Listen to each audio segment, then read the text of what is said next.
2 de enero de 1492. Estamos en Granada. Un emisario sale de las murallas y comunica que la ciudad se rinde ante los reyes católicos. 800 años de reconquista acaban de terminar. Gonzalo Fernández de Córdoba, uno de los principales artífices de la victoria sobre Granada, desde un segundo plano, contempla el acontecimiento. Él no sabe que tan solo unos años más tarde estará liderando un ejército español que combatirá a los franceses en Italia. Mientras la rendición de Granada sucedía, a muchos kilómetros de allí, Colón estaba navegando por el Caribe descubriendo para España un nuevo mundo. Así que, oído al parche, porque de la mano del gran capitán viviremos aquellos momentos cruciales de nuestra historia que enlazaron la Edad Media con el Renacimiento y que dieron paso a un nuevo imperio. Memorias de un tambor.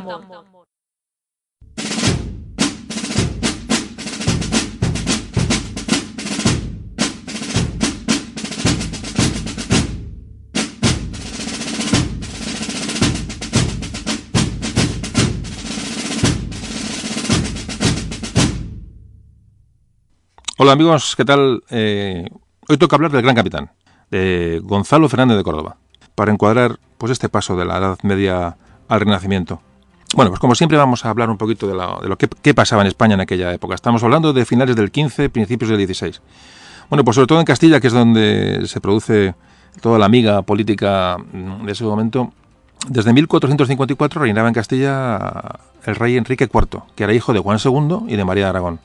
A la vez convivía con sus dos hermanastros, tanto Alfonso como Isabel, la futura reina Isabel la Católica, puesto que eran tanto Enrique IV como sus dos hermanastros, Alfonso e Isabel, eran hijos del mismo padre, de Juan II, pero tanto Alfonso como Isabel eran hijos de una madre diferente, de Isabel de Portugal, con la cual contrajo segundas nupcias Juan II.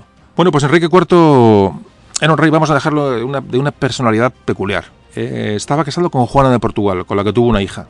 Luego, lógicamente, esa hija del rey, mientras no tuviera herederos varones, pues sería la heredera legítima del trono de Castilla. Pero esta Juana ya tenía un problema. De momento ya tenía el apodo famoso de Juana la Beltraneja.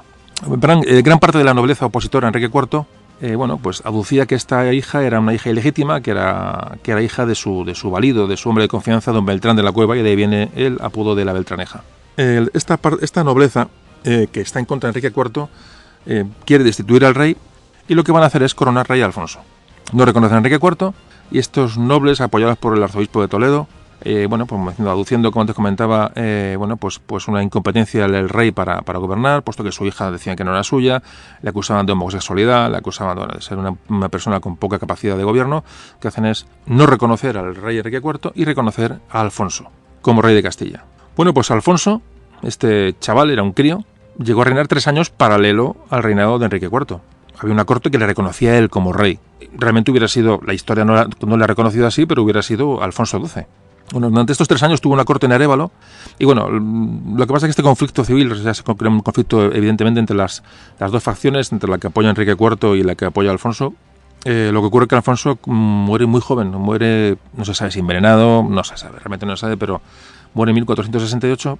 Entonces, esta facción que no reconoce a Enrique y que reconoce a su hermanastro Alfonso, lo que pasa es a reconocer a su hermana, a Isabel, como la siguiente en la línea sucesoria al trono de Castilla.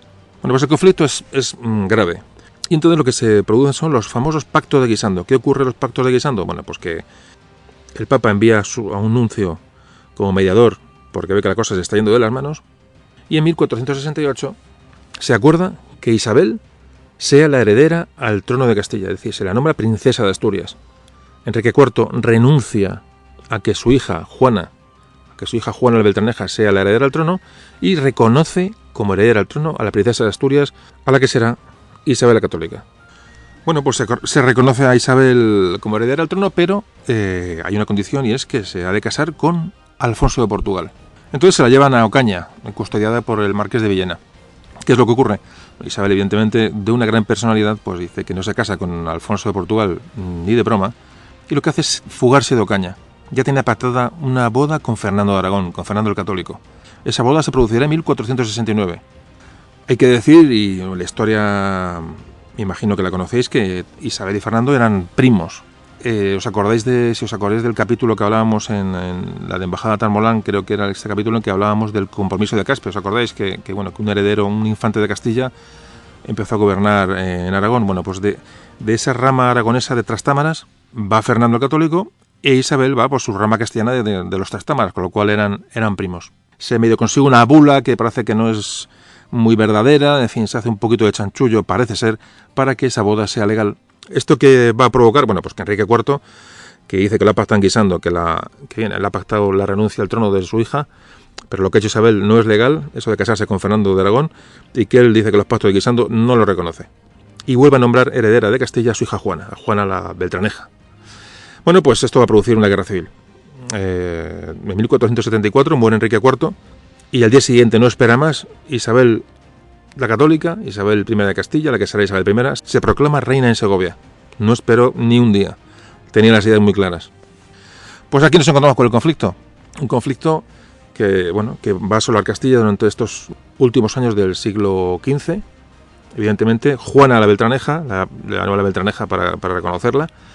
Juana tiene sus seguidores, son el Marqués de Villena, el arzobispo de Toledo, Alonso Carrillo, el maestre de Calatrava, es decir, tiene un seguimiento importante y además es apoyado por su tío Alfonso de Portugal, que era hermano de la mujer, de lo que ya era viuda de Enrique IV. Entonces se pacta la boda de Juana con Alfonso de Portugal. Fijaos que Juana, heredera de Castilla, Alfonso de Portugal convertiría a Alfonso en rey de Castilla. Alfonso entra en Castilla y se casa con Juana en Plasencia, como digo, con una gran diferencia de edad. Bueno, pues esta guerra civil de los partidarios de Isabel y los partidarios de Juana va a durar 4 años. Bueno, pues la guerra termina después de 4 años, con una victoria de Isabel, de los partidarios de Isabel, sobre los pretendientes de Portugal y Juana la Beltraneja. Y se firma el Tratado de Alcasovas, 1479, del que hablamos en el programa de la Vuelta al Mundo. Este tratado, aparte de los repartos territoriales de los que hablamos en aquel capítulo, se reconoce a Isabel y Fernando como reyes legítimos de Castilla y de Aragón. Se hacen cesiones territoriales a Portugal bastante importantes. ¿A cambio de qué? De que Portugal se olvide de Juana la Beltraneja. Es decir, tanto Isabel como Fernando quieren que Juana quede enterrada en la memoria histórica y que nunca más aparezca para reclamar sus derechos sobre el trono de Castilla. Pues más o menos este es el entorno histórico de la época. Los problemas políticos, es decir, cómo ascienden Isabel y Fernando al trono de Castilla y Aragón. Comentar, que todos estos hechos fue testigo el personaje de hoy, Gonzalo Fernández de Córdoba. Fijaos qué época tan emocionante y que realmente cambió el rumbo de España, sin duda. Bueno, pues de este tema vamos a hablar ahora mismo.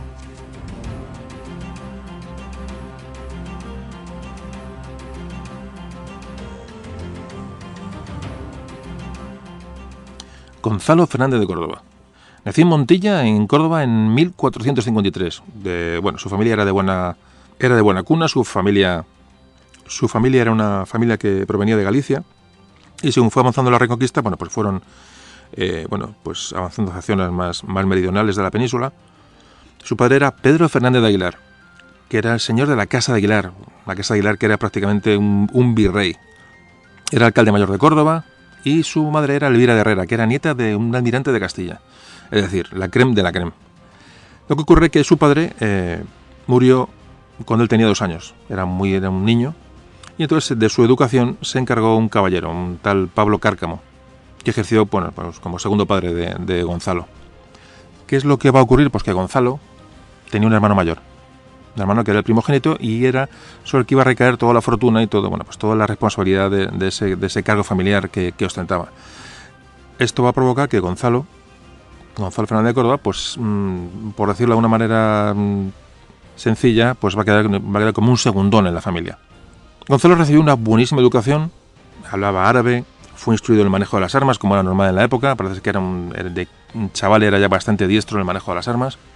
Y lo que hace su hermano, el mayor, es introducirle como paje en la corte de Alfonso. Alfonso, el que antes hemos hablado, el famoso hermanastro de Enrique IV, el que murió joven y el que reinó durante 3 años con una corte paralela.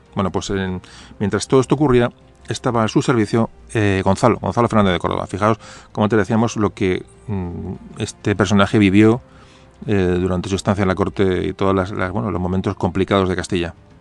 Entonces, al morir, como antes contábamos también, al morir Alfonso tan joven, su corte se disuelve y Gonzalo va a regresar a su pueblo, a Montilla, a Córdoba.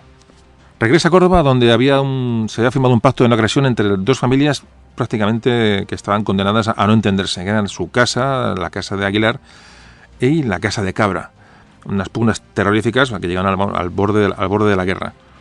Su hermano Alonso le otorga la tenencia de Santaella, el pueblo de Santaella, la campiña de Córdoba.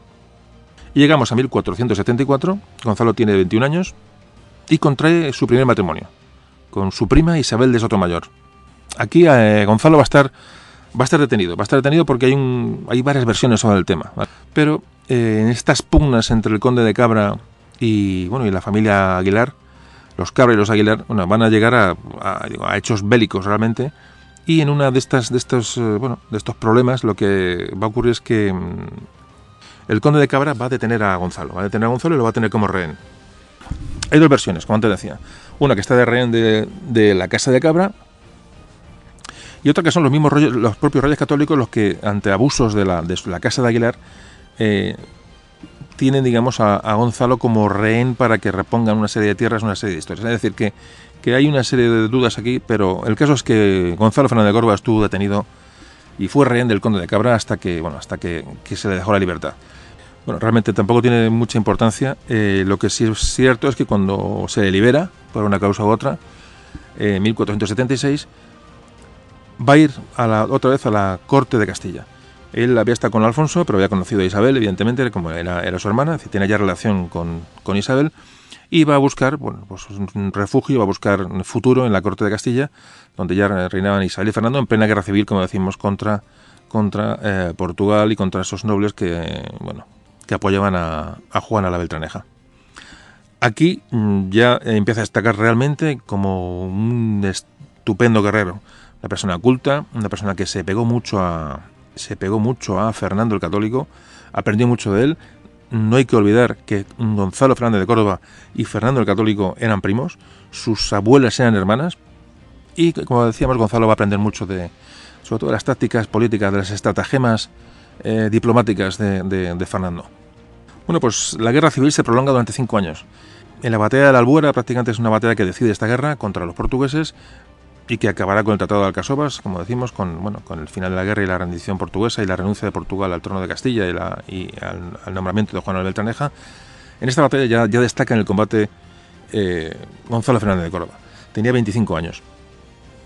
Bueno, pues ese mismo año de la batalla de la Albuera, que va a decidir la guerra civil castellana en favor de, como decíamos, de Isabel, se produce la muerte del padre de Fernando el Católico, de su padre Juan II de Aragón. Bueno, Juan II, con lo cual Fernando ya es rey de Aragón, es decir, ya tenemos a Isabel como reina de Castilla, Fernando como rey de Aragón, y la fusión de los dos reinos ya se puede producir realmente de una manera legal y completa. Llegamos a 1482. La guerra con Portugal ha terminado y la prioridad fundamental ahora va a ser acabar con el Reino de Granada, es decir, acabar con la Reconquista. Va a ser la fijación de los reyes católicos, sobre todo de Isabel. Aquí aparece Gonzalo Fernández de Córdoba como una persona, de confianza de los reyes y al que va a ser nombrado como adalid del ejército castellano en Andalucía, es decir, el hombre que iba al frente de las tropas, el hombre de confianza de los reyes y el que iba de alguna manera a llevar al campo de batalla todas las ideas de conquista o de reconquista del reino nazarí de Granada. Y de esta guerra de Granada, que es muy importante, vamos a hablar durante unos minutos.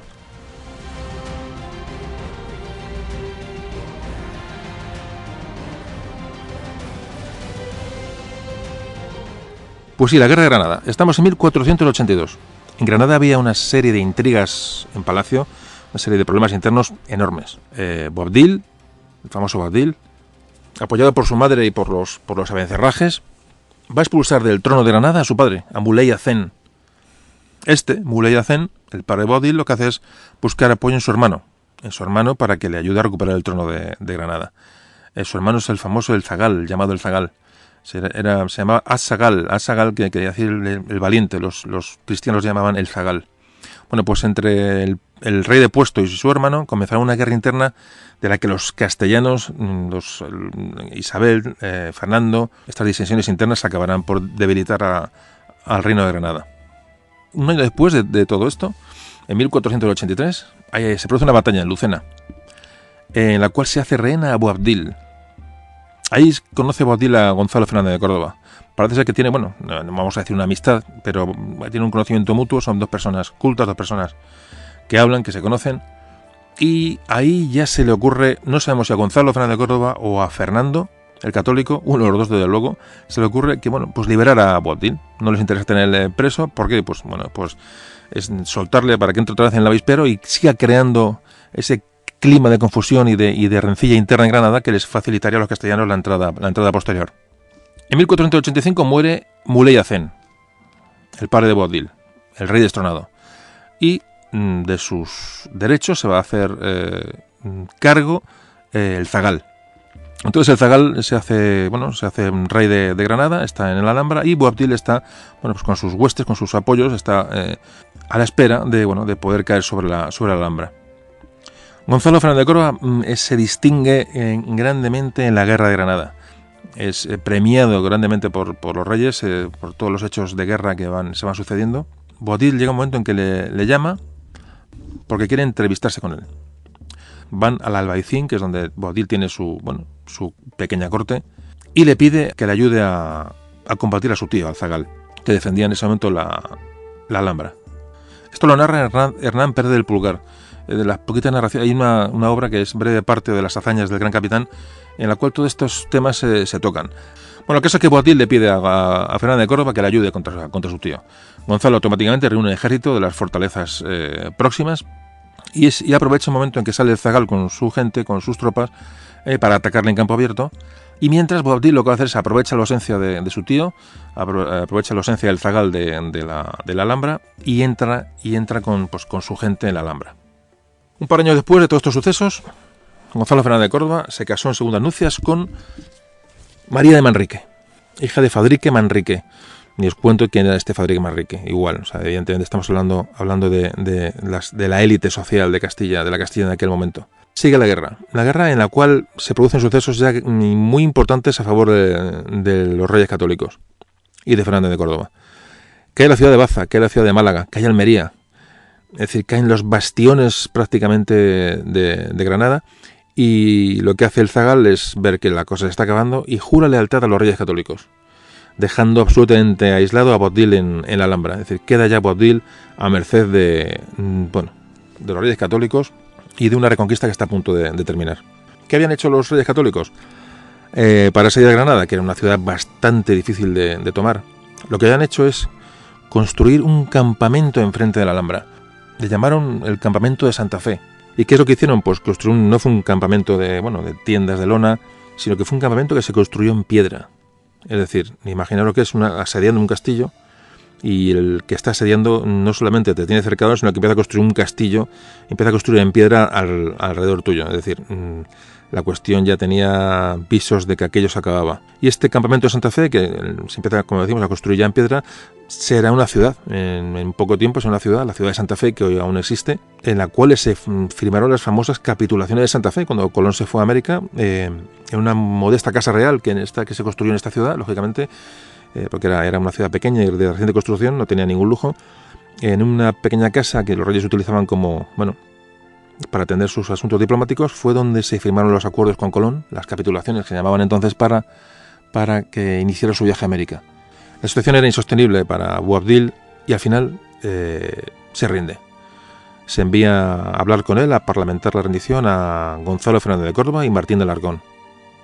Se le recompensó grandemente a Fernández de Córdoba por estos hechos diplomáticos, porque no es que se le mandara a que se rinda de una manera sencilla, no, realmente se le mandaba que le convenciera.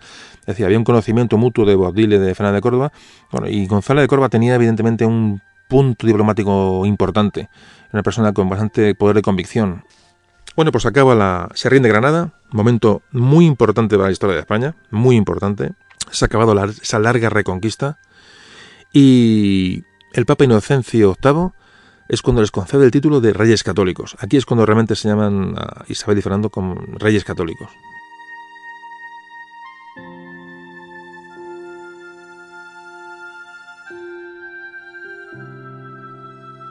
Y bueno, y como antes comentábamos, mientras esto está sucediendo, Colón estaba explorando la isla que le llamó La Española, la isla de lo que es Santo Domingo. Bueno, pues es importante ahora, hemos visto la Guerra de Granada muy rápidamente, evidentemente, porque tenemos que hablar de muchas cosas, pero el papel importantísimo de Gonzalo Fernández de Córdoba, y comentar que esta guerra se trató de una guerra en una zona orográficamente complicada, muy complicada. No se produjeron batallas campales, estas grandes batallas en línea de un ejército contra otro, sino que fueron muchos asedios, escaramuzas, por sorpresa, golpes de mano. Y ahí, como antes decimos, se distinguió muchísimo Gonzalo Fernández de Córdoba por su valentía, por estar en primera línea. También por su imaginación, ¿no? Su imaginación en cómo construir ingenios de asedio, diplomáticamente cómo se pudo valer de estas tretas diplomáticas para rendir guarniciones, para crear alianzas entre unos y otros. Es decir, que fue una guerra larga, complicada. ¿Y por qué comento esto? Porque todo este aprendizaje de Gonzalo Fernández de Córdoba le va a valer, como luego veremos posteriormente. Realmente se estaba gestando una revolución en los usos militares, una revolución grande, y esta revolución la vivió Fernández de Córdoba, ya digo, en la Guerra de Granada. Realmente es un punto de partida para un cambio en las tácticas militares y en la manera en que se entendían las guerras. Bueno, pues hemos tomado Granada, y el siguiente paso que va a dar Gonzalo de Córdoba es una expedición a Italia, de la que vamos a hablar ya mismo.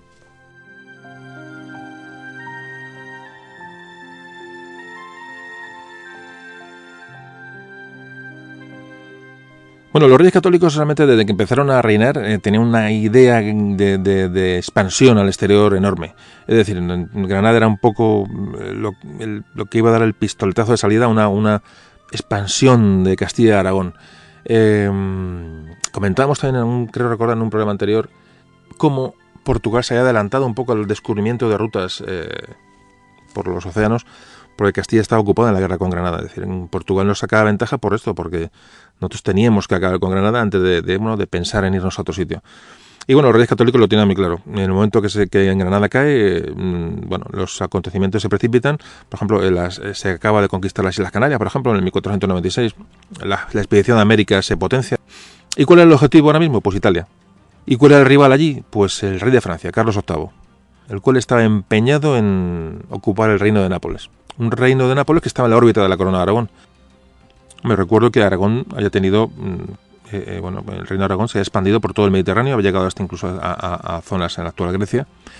Aragón tenía Sicilia, tenía Córcega, tenía Cerdeña. El rey de Nápoles era un trastámara, es decir, era un descendiente de la casa de Aragón. Es decir, Aragón tenía unos intereses grandes en el Mediterráneo, amenazados ahora mismo por Carlos VIII de Francia. ¿Qué haya pasado? Bueno, pues que hubo una guerra medio... Más que una guerra, fue una revuelta que hubo en Aragón. Y Juan II, el padre de Fernando el Católico, cedió los condados de Rosellón y la Cerdaña a cambio de ayuda para sofocar aquella revuelta interna al rey de Francia. Es decir, tú me ayudas y yo te cedo estos dos condados. Aquello se produjo. Y en 1493, poco después, el rey de Francia, Carlos VIII, iba a restituir estos condados a la corona de Aragón. Pero lo que pedía, digamos, que en Italia, pues que digamos que Aragón hiciera la vista gorda, es decir, que una situación de neutralidad. Yo te devuelvo los condados que me diste, pero en Italia, digamos que haces la vista gorda y me dejas un poco que haga un poco mi avío. Claro, hasta esto se pudo dejar hasta cierto punto. ¿Qué pasó? Pues que los franceses no solamente aumentaron sus intereses en Italia, sino que realmente lo que fue prácticamente es una auténtica invasión. De hecho, tomaron Roma en diciembre de 1493 y automáticamente después de Roma pues marcharon sobre el sur de Italia y marcharon sobre Nápoles, cosa que ya Fernando el Católico no aceptó y rompió ese pacto con Francia. Eso significaba la guerra.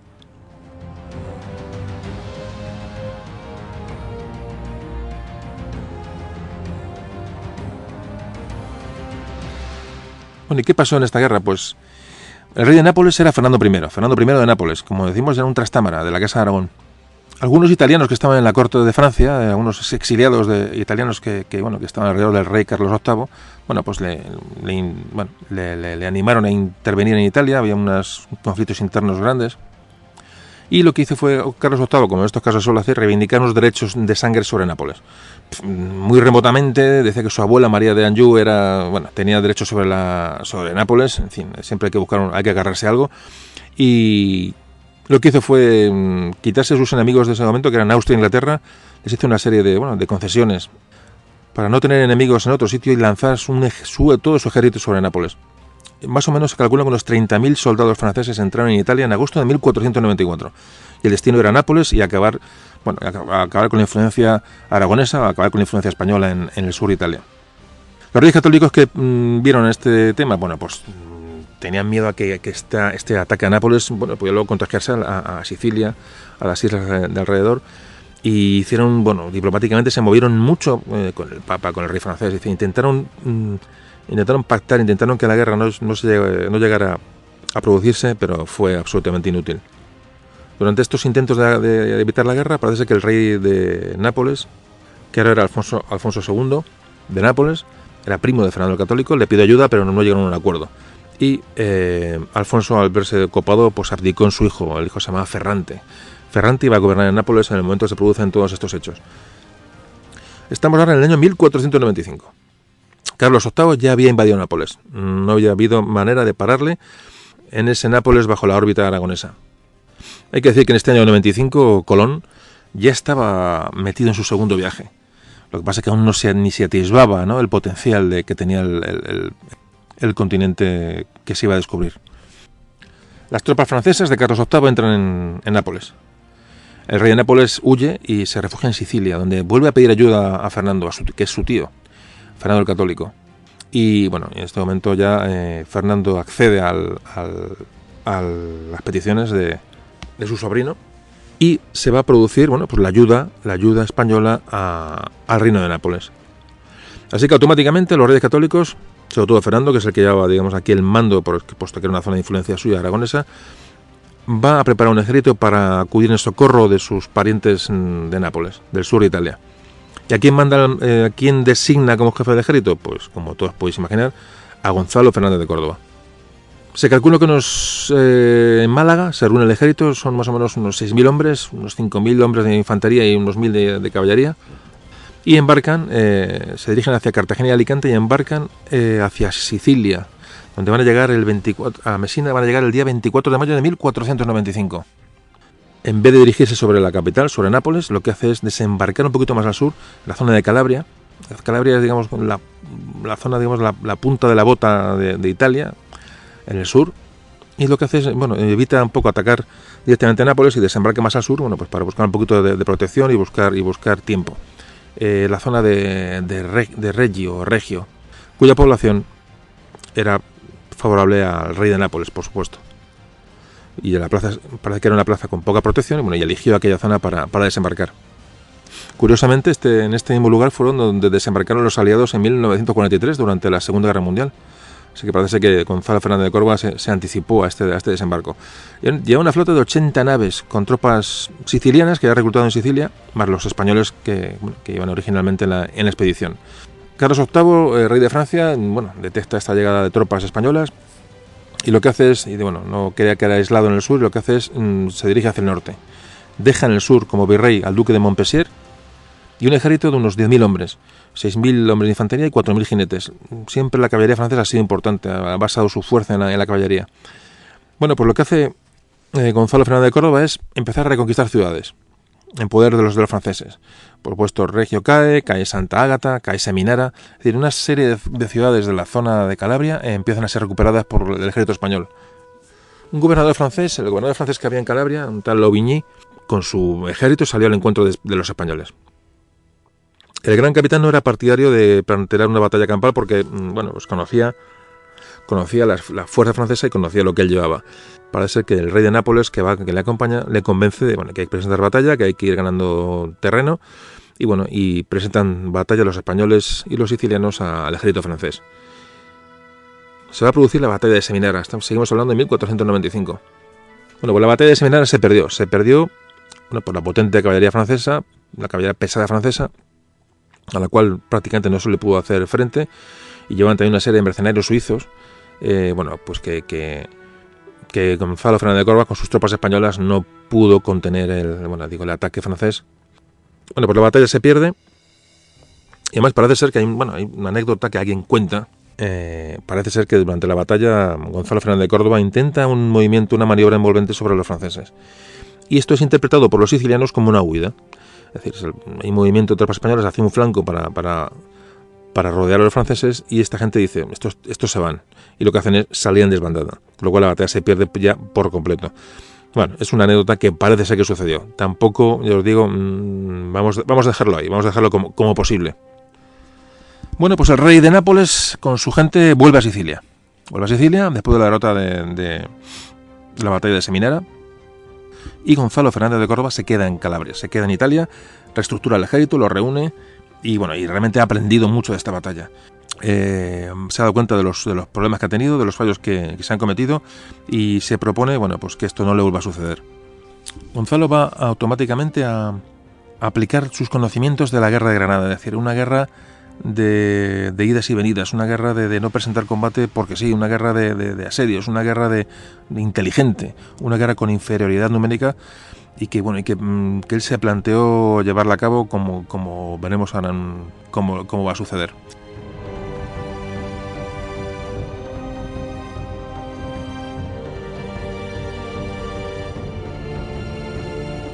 Pasan unos meses y el ejército español se empieza a recomponer, empieza a recibir un refuerzo de España. La flota española arriba a las costas de Nápoles. Parece que se sitia Nápoles y se decide, junto con el rey de Nápoles, en avanzar hacia el norte. Avanzar hacia el norte de la península itálica y empezar a avanzar. Es decir, hemos perdido una batalla, pero vamos a empezar a tomar posiciones y a tomar de alguna manera la iniciativa. En este momento el ejército español contaba con 3.000 hombres de infantería y 1.500 jinetes, aproximadamente. Empezaron a moverse por zonas muy montañosas del centro de Italia, muy montañosas, llenas de castillos, de fuertes, de pueblos amurallados, de tal. Pero este era el lugar donde se movía bien Gonzalo Fernández de Córdoba. La experiencia de Granada fue enorme y se encontraba en un lugar, la topografía, la orografía del lugar del que estamos hablando era muy parecida a la zona de Granada y se va a mover como pez en el agua. Los españoles tomaron Cosenza, Grimaldi, Morano, Laíno, es decir, hay una serie de ciudades que van tomando y van cayendo poco a poco, todo, como me gusta decir, a la granadina, ¿no? Asedios, golpes de mano, con distracciones, con envolventes.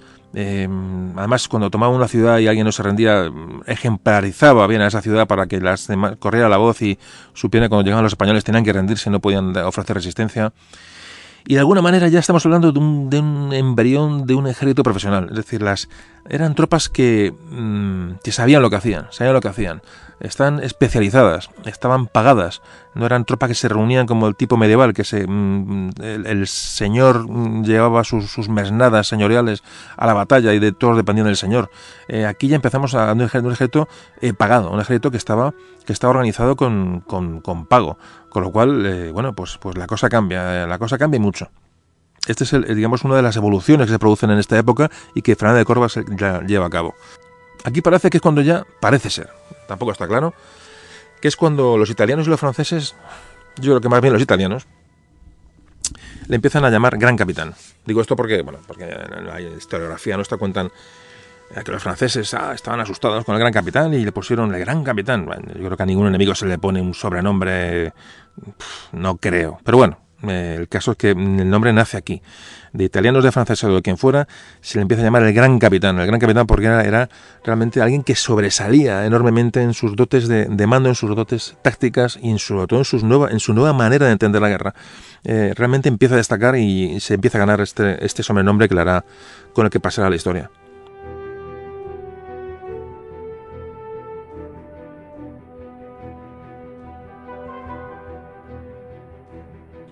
Bueno, pues este Montpensier que dejó el rey Carlos VIII en uno de estos asedios, en una de estas ciudades, capitula. El Aubigny, que era el que ganó la batalla de Seminara, ve que las cosas empiezan a ponerse negras y se retira de la zona. Realmente prácticamente todas las plazas del sur de Italia van a rendirse a los españoles. Los franceses no ponen resistencia porque el empuje de Fernández de Córdoba es arrollador. Y muchos italianos, tal era la fama ya de Fernández de Córdoba, que muchos italianos que luchaban al lado de los franceses deciden enrolarse en las tropas españolas. Es decir, se produce un cambio radical en la campaña Incluso se rinde el puerto de Gaeta, un puerto estratégico. Ya no os voy a decir que me coges un mapa, no quiero ser... o sí, lo seré. Voy a ser pesado.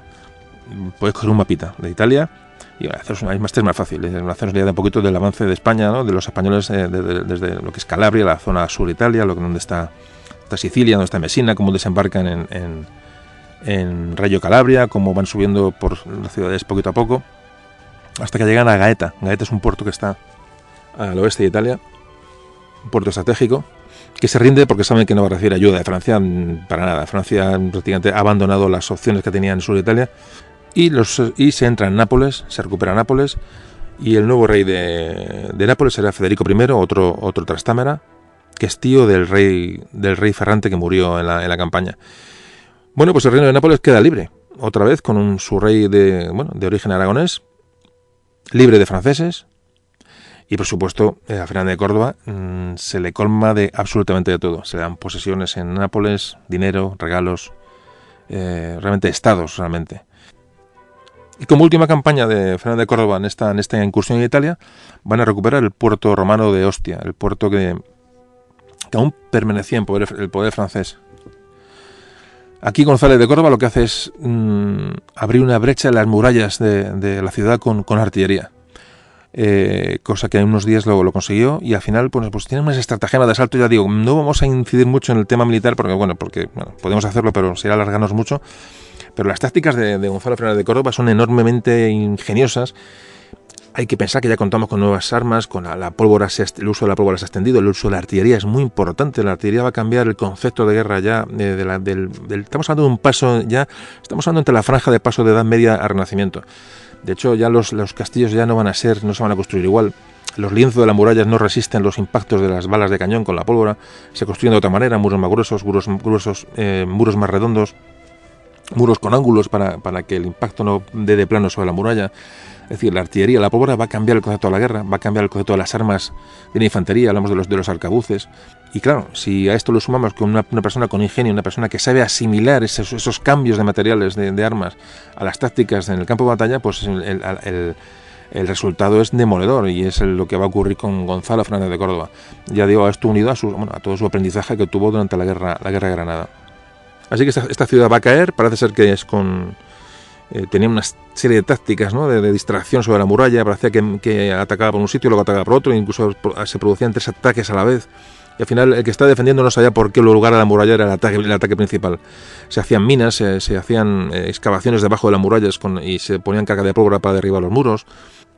Bueno, esta ciudad cae y los prisioneros son llevados a Roma, donde el Papa en persona agradece a Fernández de Córdoba la toma de la ciudad, del puerto, el que haya echado a los franceses de Italia.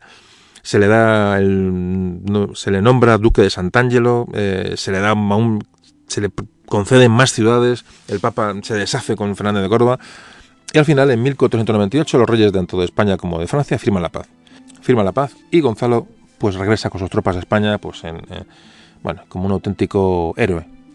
Estamos en el año 1500 y aquí se produce comentarlo ahí. ¿Os acordáis que dejamos a los musulmanes de Granada, que se les dejó un territorio para que siguieran viviendo y siguieran desarrollando su actividad? Se les dejó en las Alpujarras. Pues en 1500 se estalla una revuelta de algunos musulmanes del reino de Granada. Cogen las armas y provocan una revuelta que, como no, sofoca a González de Córdoba junto con el conde de Tendilla. Para que veáis que era un poquito era el comodín de los reyes católicos, Gonzalo Fernández.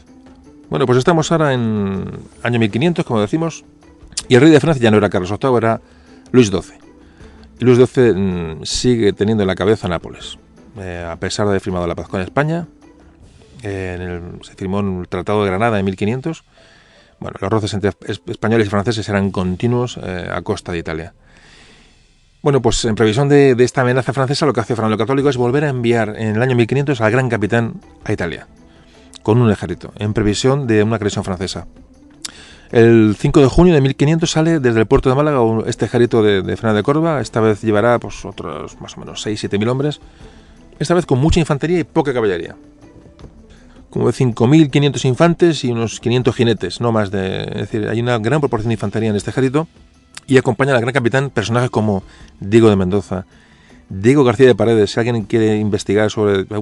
Es que tantas cosas, siempre digo lo mismo, tantas cosas podemos comentar de tanta gente que va saliendo. Diego García de Paredes, pues un día podemos dedicarle un ratito a este personaje porque, bueno, es, iba a decir, de cómic, casi. Le llamaban le llamaban el Sansón el Sansón de Extremadura. Era un tío enorme con una fuerza increíble. Y las cosas que hace García de Paredes, a eso un día tenemos tiempo y os las cuento. Y si no, podéis buscarlo vosotros por vuestra cuenta, que merece la pena.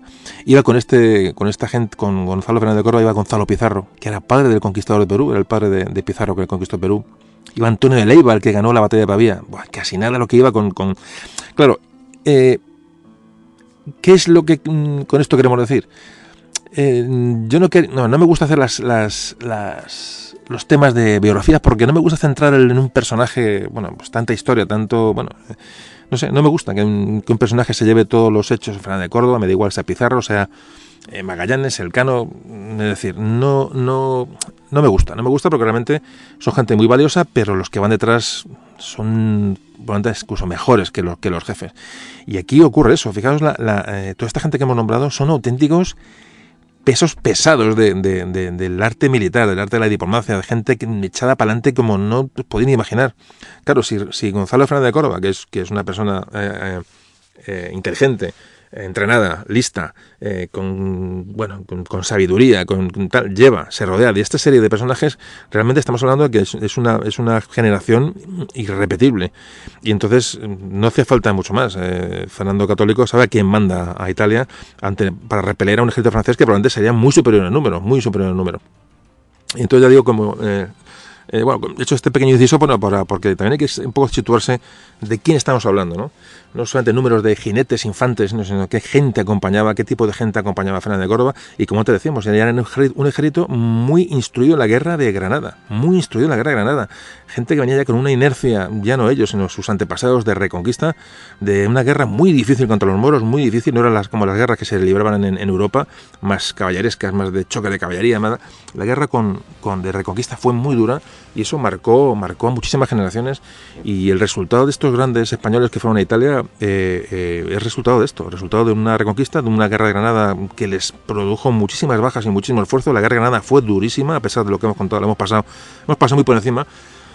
Pero pensad que la guerra de Granada fue un campo de instrucción de toda esta gente y realmente los franceses se encontraron con un ejército que ni se lo esperaban.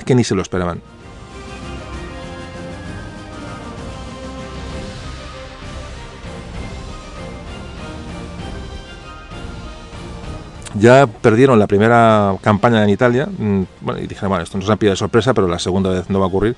Bueno, ahora hablaremos de lo que pasa en Italia, porque antes de que empiece la guerra en Italia, que comenzará en poco tiempo, parece ser que Fernández de Córdoba llega a Messina, en Sicilia, y los venecianos le piden ayuda. Dice, echaros una mano, que tenemos a los turcos que nos están acosando y tenemos que defender las islas y costas del Adriático, que están muy amenazadas por la flota turca. Entonces lo que hace Fernández de Córdoba es, no ya empezó una guerra declarada con Francia, y les presta con su flota y sus hombres, se decide a prestar ayuda a los venecianos. Fundamentalmente porque ya empezamos a hablar de la amenaza turca, de la amenaza desde el este. Una amenaza que vamos a tener constantemente, yo creo que ya de por vida, porque los piratas de Orán, los turcos por el este, luego os producía Lepanto a finales del siglo XVI. Es decir, la amenaza turca va a ser ya para siempre. Y aquí empezamos un poco a marcar fronteras. Entonces, Fernández de Córdoba entiende que esto puede ser una buena acción y ayuda a los venecianos a marcar territorio. Parece que la flota española y veneciana alejan a la flota turca de la zona. De una fuerza turca se desembarca en la isla de Cefalonia, que era una isla de influencia veneciana, y se refugian en el castillo del castillo de San Jorge, un castillo que hay en esta isla. Los españoles y los venecianos, incluso aún no habíamos empezado la guerra con Francia, y algunos franceses iban en esta expedición, en este ejército, en esta flota que iba a liberar la isla de Cefalonia de los turcos. Iban españoles, iban franceses, iban italianos, iban venecianos. Bueno, el caso es que en el castillo de San Jorge están los turcos atrincherados. Llega Fernández de Córdoba al mando de la expedición, le dice que se rinda, y dice que no se rinde, es decir, que va a rendirse, o sea, que va a morir con sus hombres allí antes de entregar el castillo. Y comienza el asedio. Bueno, en el asalto a esta fortaleza de San Jorge costó muchísimo, muchísimo. Eran expertos en asedios de los españoles, lo que queramos, pero costó mucho. Era una zona muy rocosa, difícil de hacer minas, de excavar túneles para volar las murallas de la fortaleza. García de Paredes, que hablábamos, fue capturado por los turcos. Parece que se metió donde no debía y le cercaron, pero también parece ser, cuentan, le digo, las crónicas. Claro, esto hay que hacer caso relativamente, porque evidentemente todo se magnifica, pero si de una misma persona se cuentan tantas cosas, es que algo tiene de cierto. Parece que estuvo 3 días arrinconado en un medio callejón de la fortaleza por los moros y no lograba meterle mano a García de Paredes. Y al final, de hambre, de cansancio, de sueño, ya pudieron cogerle, pero él solo con aquel espadón que llevaba este hombre, que de edad medía 2 metros, no había manera de meterle mano a García de Paredes. Y hablan que estaba protegido en una zona en la que no podían los moros acercarse, y estuvo 3 días hasta que al final le sacaron de allí. Y gracias a esto le dejaron vivir, porque, bueno, por su valía, por su valor, dijeron, bueno, pues este hombre no merece morir, y además podemos canjearle por utilizar un poco de rehén, ¿no? Y se suponía que era un guerrero importante. Pero bueno, son anécdotas que se van contando. Os recomiendo que leáis sobre García de Paredes algo, porque realmente llega a ser cómico. Nos perdemos en temas. El caso es que sigue el asedio a esta ciudad, de esta isla hoy griega de Cefalonia. Las minas españolas van avanzando para tomar la fortaleza. Parece que empiezan a verse brechas en las murallas, pero los turcos lo defendieron como auténticos bravos, ¿no? Fallaron los asaltos españoles, otros venecianos, es decir, no había manera de hacerse con la fortaleza.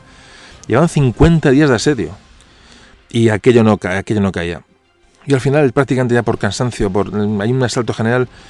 Varias minas que se hacen a la vez, tanto venecianos, españoles, parece ser que derriban la muralla y entran en la plaza. El gobernador turco murió peleando como había prometido, y hay crónicas, hay información que dice que cogieron presos solamente a 70-80 turcos, y hay quien dice que no quedó ninguno vivo, es decir, que como ellos prometieron, murieron en el asedio a este castillo, ¿no? Bueno, pues los venecianos, evidentemente, en agradecimiento otra vez a Fernández de Córdoba, le dan una serie de cargos de la República Veneciana, es decir, le dan parte del botín, y él lo reparte entre sus tropas. Y esto es importante también. Otro pequeño inciso. Fijaos que tenemos mucho por delante y tenemos que ir rápido. Mira, la idea de ejército profesional. Hombre, aquí no se puede decir que fuera un ejército profesional, no vamos a dar este paso todavía, ¿no? Pero como Fernández de Córdoba era una persona con sus soldados respetuosa, es decir, les valoraba, les arengaba, les animaba, intentaba que estuvieran pagados siempre, porque ya digo, no era un ejército señorial, sino un ejército que estaba pagado, era un ejército que necesitaba su sustento económico para luchar, como es lógico. Y Fernández de Córdoba esto lo mira muchísimo, era una persona muy generosa con sus hombres, muy generosa con sus hombres. Esto en todas las pocas crónicas que nos han llegado de este personaje coinciden. Y hay que pensar que esto es así porque si no se hubiera mantenido esa cohesión de este ejército para nada, ¿no?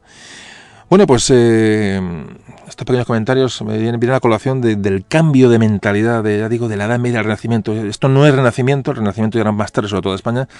Pero esto es un paso, es decir, es ese momento en que no estamos en una cosa en otra. Es decir, las mentes se van abriendo, las tácticas van cambiando, las personas van cambiando, las ideas políticas van cambiando, y estamos saliendo de la Edad Media, y esto va a abrir paso hacia el Renacimiento, que es una época absolutamente interesantísima, ¿no? Bueno, pues la Armada Española sale de Cefalonia, ya se lo dejan a los venecianos, estamos hablando ya de 1501. Entonces la flota va a Sicilia. Fernández de Córdoba, digamos, rompió esa amenaza otomana en el Mediterráneo. O sea, por primera vez, España contacta con los turcos de una manera seria, de ese imperio turco que estaba arrasando, que parecían imparables, se les temía muchísimo de su entrada por el este. Bueno, y se les perdió un poco el temor. La Cefalonia en sí no es una isla grande, no es un sitio, es decir, es una gran batalla, es una gran... No, pero marcó tanto a unos como a otros. Los venecianos vieron que tenían un aliado potente. Los españoles se dieron cuenta que los turcos eran duros, pero se les podía vencer, incluso en distancias largas. Los turcos vieron un rival importante en España, sin duda. Y ya digo que este tema lo llevó sobre sus hombros el gran capitán, Gonzalo Fernández de Córdoba.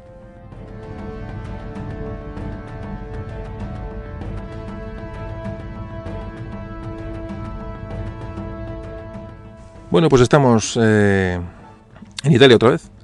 A principios de julio de 1501 desembarca Fernández de Córdoba en Calabria, otra vez.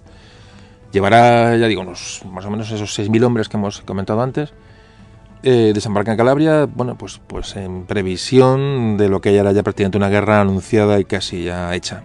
Fijaos que cuando pactan España y Francia con el reparto de Italia, en este tratado que antes hablábamos, Tratado de Granada, a Francia se le otorga, digamos, el norte de Italia y a España el sur. Bien, pero no quedó claro la frontera intermedia. Es decir, no, la frontera intermedia no sabemos si estaba aquí, si estaba allá, ya empiezan a haber sus roces. Y esto entre dos potencias que querían lo que querían, e iban a lo que iba a provocar la guerra. Bueno, pues Gonzalo Fernández de Córdoba se encuentra en Italia otra vez con los franceses enfrente. Con unos franceses que prácticamente le duplicaban el número. Pero sí, prácticamente, más que le duplicaban el número. Y, claro, pide ayuda a España, a su rey, a Fernando, y a la reina Isabel, con sus emisarios correspondientes. Le dice, bueno, que el ejército francés que se esperaba era mucho menor y que aquí lo que se le viene encima es un auténtico ejército que viene a echarlos de Nápoles, pero además por la vía rápida. Y aquí es cuando realmente Fernández de Córdoba va a adoptar esas tácticas de la guerra de Granada, esa experiencia que ya ha conseguido también en la primera guerra con los franceses en Italia. ¿Qué es lo que va a hacer? Bueno, pues no va a presentar para nada batallas campales, es decir, va a esperar en plazas fuertes, va a concentrar sus tropas en plazas fuertes, las va a reservar, va a esperar refuerzos, no va a presentar batalla y va a obrar, bueno, pues haciendo salidas fulgurantes de la fortaleza, dando golpe de mano, cogiendo provisiones. Todas las fortalezas, él sí se preocupa que la flota española las pueda dar suministro, eso sí que es una cosa importante. Y con estas premisas es como plantea la campaña Fernández de Córdoba, ya digo, en una inferioridad numérica aplastante. Bueno, el rey de Nápoles cede automáticamente a Luis XII todas las plazas que tenía en Nápoles, ve que Francia está arrasando, no puede presentar oposición, los españoles están allí, pero de una manera casi testimonial, están un poquito guardando algunas plazas, como digo, para en un momento dado poder comenzar algún tipo de contraataque. Y aquí ya empieza la diplomacia, ya no solamente el tema militar, sino la diplomacia de Fernández de Córdoba. Fijaos lo que hace es posesiones suyas a nombre suyo de Gonzalo Fernández de Córdoba, se las devuelve a familias italianas que estaban aliadas con los franceses para ganarse su favor, para ganarse su alianza. Busca adhesión en familias romanas importantes, familias que tenían ejércitos. Lo que va a hacer es tomar ciudades estratégicas, que considera estratégicas para buscar suministros, sobre todo en el Golfo de Tarento, la ciudad de Taranto. Toda esa zona es la que él intenta controlar para buscar suministros que le puedan llegar de España y empezar posteriormente un contraataque. Fijaos, además, cómo era la guerra entonces era caballeresca, era una guerra diferente. Parece ser que en estos momentos de preparación ya estamos en guerra, pero parece ser que en la zona donde estaban los españoles llega una flota francesa naufragada, efectivamente una batalla con los turcos, y llegan prácticamente derrotados, destrozados y hambrientos, etcétera. ¿Y qué hace Fernández de Córdoba? Los acoge a pesar de ser enemigos, les da ayuda. Una cosa es que sean franceses, otra cosa es que se les pueda ayudar. No eran soldados que le habían prestado batalla, sino marineros que venían en apuros y les presta su ayuda. Y esto que crea un problema con las tropas españolas. Dice, bueno, a nosotros no nos pagan, no tenemos tal, y a los franceses les sienta mal a los españoles que Fernández de Córdoba le dé a los franceses una mínima atención, ¿no? Y parece que hay una especie de conato de motín que lleva a los soldados españoles a plantarse delante de Fernández de Córdoba y a amenazarle tanto que hay un capitán, hablan que es un capitán vizcaíno, que hasta le dice, fijaos lo que le dice el capitán a Fernández de Córdoba, le parece que de muy malas formas le dice que si le falta dinero que comercie con su hija Elvira. Su hija Elvira, que es hija de su segundo matrimonio, parece que acompañaba a su padre en las campañas. Parece ser. Entonces la gente la conocía, la hija de Fernández de Córdoba, o por lo menos tenía conocimiento de que esta mujer andaba por allí. Y entonces se envalentona con los soldados detrás, y tal, y le dice que comercie con su hija para conseguir el dinero, tal. Total, bueno, Fernández de Córdoba le escucha, mira para otro lado y dice, vale, les promete que el siguiente botín que capture en cualquier ciudad, va a darles media paga, les adelanta media paga, es decir, más o menos va a calmar a sus tropas, a estos medio insurrectos, Y bueno, y la cosa queda así. Bueno, lo que pasa es que a la mañana siguiente aparecía el famoso capitán que le dijo lo de la hija, aparecía ahorcado en una ventana del castillo de la ciudad correspondiente. En fin, las cosas en su sitio. Bueno, este era, lógicamente, estos son pequeñas anécdotas, ¿no?, que se van contando. Y bueno, un poquito para aderezar el relato. Y bueno, realmente perfectamente pudo ser real. Fijaos que, vuelvo a insistir, los problemas de paga, los problemas ya son comunes, porque hay que cuidar esto. Es decir, ya el ejército pide su dinero para seguir combatiendo. Y de luego que Fernández de Córdoba lo sabe hacer muy bien.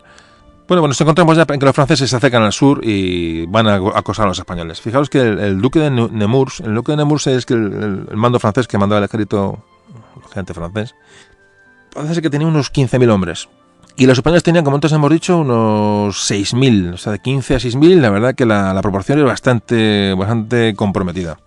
Así que el gran capitán sigue fortificado, sobre todo en Barletta, la ciudad de Barletta, que está al este de Italia, ya al Adriático, donde tiene su cuartel general en la ciudad de Barletta, que está muy bien fortificada, está comunicada por mar con Sicilia, es decir, los suministros fluían, y con tanto esta ciudad como otras que tienen los españoles en la costa italiana, siguen aguantando para esperar el momento y siguen agazapados. Bueno, pues a ver qué pasa, ¿no? A esperar cómo van aconteciendo los hechos. Los franceses empiezan a conquistar ciudades de sur de Italia, y prácticamente ahora sí que acogotan a los españoles en las 4 plazas que tienen prácticamente en las que están reducidos. De hecho, el conde de Nemours ataca a Barletta, la ciudad de Barletta, donde está el grueso de los españoles con Fernández de Córdoba, solo que son rechazados. Intentan ocupar Taranto, una ciudad que está en el Golfo de Tarento. También son rechazados parece que envió González de Córdoba a Pedro Navarro, otro aguerrido soldado español, que Pedro Navarro parece que luego salió rana, porque parece que luego luchó al lado del rey de Francia. Es decir, bueno, parece que se le consideró como un traidor, pero bueno, cosas que pasan. El caso es que entre unos y otros como antes decíamos, esta calidad de soldados que llevaba Fernández de Córdoba hace que esas plazas resistan y el tiempo vaya pasando. Se produce un hecho en esta campaña de Italia, es que la ciudad de Castellaneta, la ciudad, cuando los franceses salen a hacer sus salidas bélicas, sus reconocimientos, etcétera, la población apresa a la guarnición francesa. Era una población pro-española, entonces aprovechan que hay poca guarnición para tomarla. Se rebelan y toman la ciudad. Entonces este duque de Nemours lo que hace es ir a esta ciudad con su grueso de su ejército a recuperar la ciudad. Y es cuando aquí aprovecha el gran capitán para salir de noche. Fijaos lo que de noche sus informadores le dan cuenta de que el grueso francés se ha ido a esta ciudad para recuperarla y poner orden. Y automáticamente, en el momento que se entera que el francés, el grueso, está lejos, da orden de salir de Barletta con unidades para atacar la ciudad de Rubo. Ciudades fortificadas. La manera de la sorpresa, lo que son golpes de manos concretos sobre ciudades concretas, sobre medios concretos, es el gran capitán el que empieza a realizarlo. Ya digo que aprovechan este despiste francés, o no despiste, para atacar esta ciudad, y instalan una serie de unos pocos cañones al lado de la muralla y abren una brecha rápidamente y se lanzan al asalto, claro, rapidísimamente, porque saben que los franceses pueden regresar. Y aquí hablan de que Fernández de Córdoba se lanza con sus tropas, era un soldado más en el combate. Realmente, esto es lo que todo el mundo cuenta de Fernández de Córdoba. Y al final entra en la ciudad de Rubo y el botín fue enorme para los españoles. Con este botín se pagó, por supuesto, a los soldados. Y los franceses que fueron hechos presos en esta ciudad, pues se les mandó a las galeras españolas que estaban por la zona. Bueno, pues fijaos que vuelve a la ciudad de Barletta. Va a estar 7 meses en Barletta Fernández de Córdoba. 7 meses, que se dice pronto. Hasta que al final llegó un cargamento grande de alimentos desde Sicilia, que estaban esperando. Llegaron armas, llegaron una nave veneciana con armas, municiones. Parece ser que en ese momento sufrió una derrota de los franceses por otro ejército español que estaba en otra ciudad. Parece que sufren una derrota, empieza la cosa a cambiar. Las galeras españolas plantan batalla a las francesas y les derrotan. Llegan 2.000 mercenarios alemanes a socorrer a los españoles, todo esto por mar, evidentemente, y llegan refuerzos. Es decir, las cosas empiezan a cambiar. Es decir, ha habido una victoria ya aislada, tenemos más soldados, tenemos comida, tenemos las pagas al día, tenemos, como decimos, alemanes que han venido a echaros una mano, y parece que ser que las cosas empiezan a cambiar. Las tropas en Barletta ya no pueden estar consumiéndose. Consulta con sus hombres de confianza y Gonzalo Fernández de Córdoba decide trasladarse a Ceriñola. ¿A qué os suena?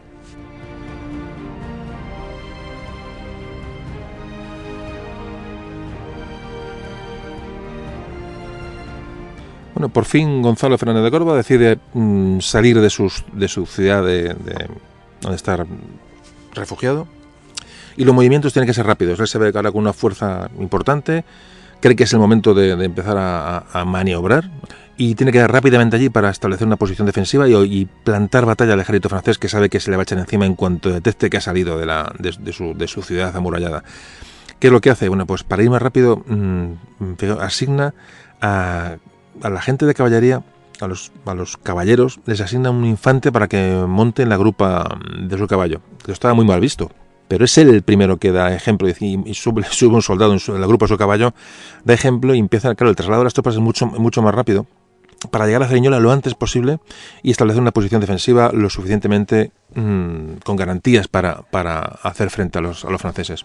Ceriñola está en una ciudad en una pequeña altura, un cerro, así que Gonzalo de Córdoba lo que hace es hace un foso alrededor de la ciudad, o un foso más grande del que ya había, y con la arena que saca de este foso, bueno, pues lo pone a modo de talud delante del foso, clava una serie de estacas afiladas de madera, es decir, puntas de hierro. En este momento los españoles han reunido unos 9.000 y pico, 9.500 infantes. Ese ya es un ejército considerable. Y 1.700 jinetes más 13 cañones. Los franceses tenían 6.000 infantes, 3.500 jinetes y 26 cañones. Está bastante nivelado. Incluso el ejército español podía ser superior, en teoría numéricamente, pero la caballería francesa con 3.500 jinetes, caballería pesada, eso era como multiplicar el ejército francés por 3. La artillería francesa prácticamente duplicaba a la española, es decir, la batalla es bastante nivelada, y aunque numéricamente los franceses son menos, su capacidad de fuego y su capacidad de caballería pesada hacen que el ejército francés sea superior al español. Y de hecho van a ir rápidamente a Ceriñola a buscar la batalla, es decir, los franceses no la eluden porque saben que tienen superioridad. Fijaos qué detalle tan importante, y es lo mismo que comentábamos en alguno de los últimos programas, que la historia está unida a la geografía. También la historia, por desgracia, está unida a las batallas, a los ingenios militares, porque realmente los ejércitos eran la mano donde llegaba la política, con lo que se ejecutaban las acciones de estas monarquías y hoy día también, por desgracia, ¿no? Entonces, hablar un poquito de tácticas militares y de los cambios que se producen, bueno, pues aunque no sea historia pura, pero ayuda a comprender muchas cosas. Fijaos lo que voy a comentar, cómo el Gran Capitán es un personaje decisivo, sin duda. Entre sus tropas de infantería llevaba 1.000 arcabuceros. De los 9.000 o 10.000 infantes que iban en su ejército, 1.000 eran arcabuceros. Dice, son pocos, eran muchos. El arcabuce era un arma que disparaba ya con pólvora, es decir, un arma nueva, un arma que se estaba probando, un arma que había sido rechazada por muchos ejércitos porque era lenta, porque era insegura, porque no tenía alcance, porque entre disparo y disparo se tardaba mucho en la recarga del arma, el alcance eficaz prácticamente no llegaba a 50 metros, es decir, está un poquito desdeñada porque pero como Gonzalo de Córdoba, con unos arcabuces un poco más modernos, como ha provisto a su ejército de 1.000 arcabuceros. También no desdeña tampoco el uso de la ballesta, con 2.000 ballesteros. Es decir, tiene una serie es un ejército versátil, un ejército diferente, un ejército que le va a dar muchas posibilidades de combate en un momento determinado. No es un ejército tan homogéneo como el francés, que basaba su fuerza en la caballería pesada. Los españoles tenían una infantería heterogénea. Pues Gonzalo Fernández de Córdoba, en Ceriñola, lo que va a hacer es poner a los arcabuceros, a estos hombres que disparaban armas de pólvora, en primera fila, en primera línea, en 2 grupos de 500 hombres cada grupo, y estaban todos protegidos por ese talud que antes hablábamos en el foso excavado, es decir, esperan en primera línea sus arcabuceros, con varias trincheras excavadas delante de este foso, es decir, para esperar a que le llegara la caballería. En el centro y detrás de los arcabuceros estaban los alemanes, unos 2.000 y pico piqueros alemanes. Ya envolados de los piqueros había grupos de una infantería más ligera, que les llamaban coseletes, que llevaban una daga larga y un escudo, acompañados por ballesteros. El ejército del Gran Capitán estaba distribuido no de maneras de masas homogéneas de las mismas armas, sino intercalados. Es decir, algo estaba preparando, y algo nuevo estaba preparando ante el ataque francés. En los flancos colocó la caballería pesada, que era muy poco numerosa, apenas 400 caballos de caballería pesada, y en la colina, en Cerignola, tenía la escasa artillería de la que disponía, y su caballería ligera, una caballería más ligera, digamos que quedaba prácticamente bajo su mando.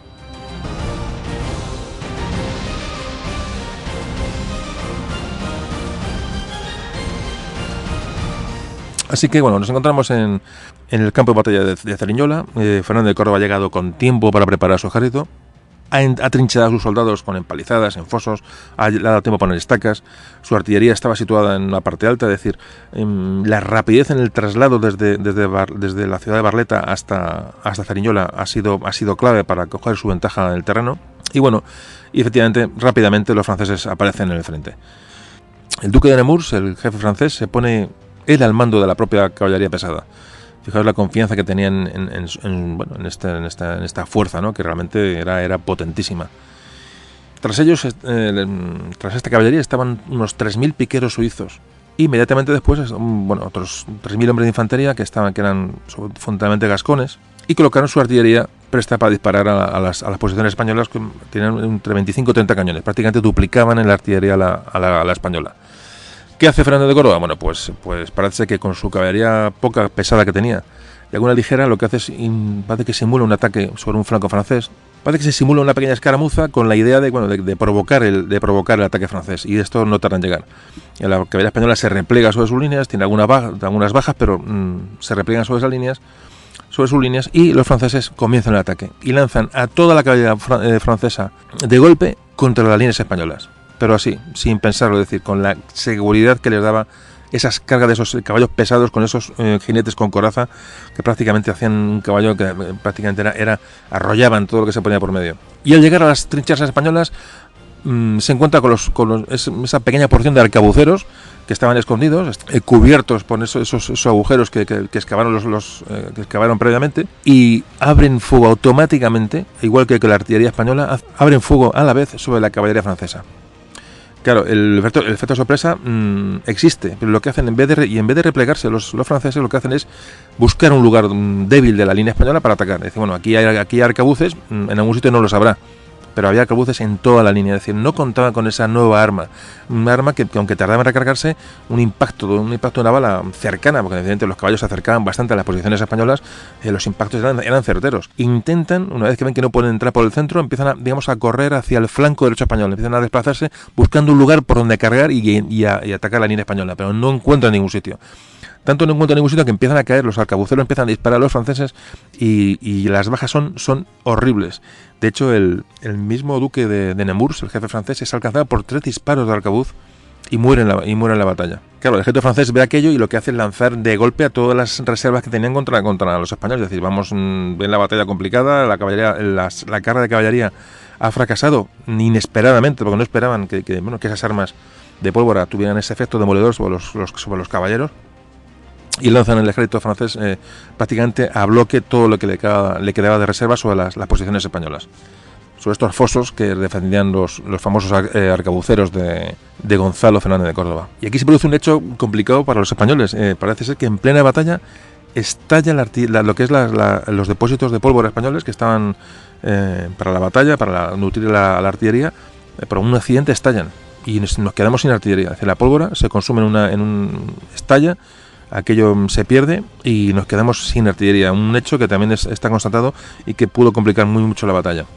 La infantería francesa llegó a las líneas españolas y lo que hace es los arcabuceros disparan mientras están a una distancia más o menos de seguridad, y los piqueros suizos sufren multitud de bajas. Es decir, el ataque de piqueros suizos sufre igual de bajas que la caballería, pero claro, la infantería francesa sigue avanzando y a los arcabuceros, mientras recargan y no recargan, tienen que retroceder. Es decir, se ordena a los arcabuceros que retrocedan y se ordena avanzar a esa masa de piqueros alemanes que han llegado de refuerzo, que se van a enfrentar prácticamente en igualdad a estos piqueros suizos y infantería gascona que hayan mandado los franceses y son rechazados los franceses. El desastre francés empieza a ser ya una realidad. El gran capitán ordena a todas sus tropas de infantería saltar de las trincheras y lanzarse al ataque. Es decir, todos a por ellos, saben que hay un momento de la batalla, está en el momento de decidirse, y la infantería francesa que queda en el centro del campo de batalla rodeada por arcabuceros, ballesteros, la caballería pesada española que quedaba, un gran número de bajas, y la caballería española ligera se lanza contra la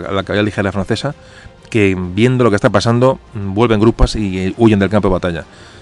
Ya es el fin de los franceses, porque la caballería ligera española, que es la caballería ligera, que es la que realmente remata las batallas, lo que hace ya es se olvida de la caballería francesa y se dirige a acabar con los franceses que hay en el campo de batalla. Es decir, la victoria es absolutamente demoledora.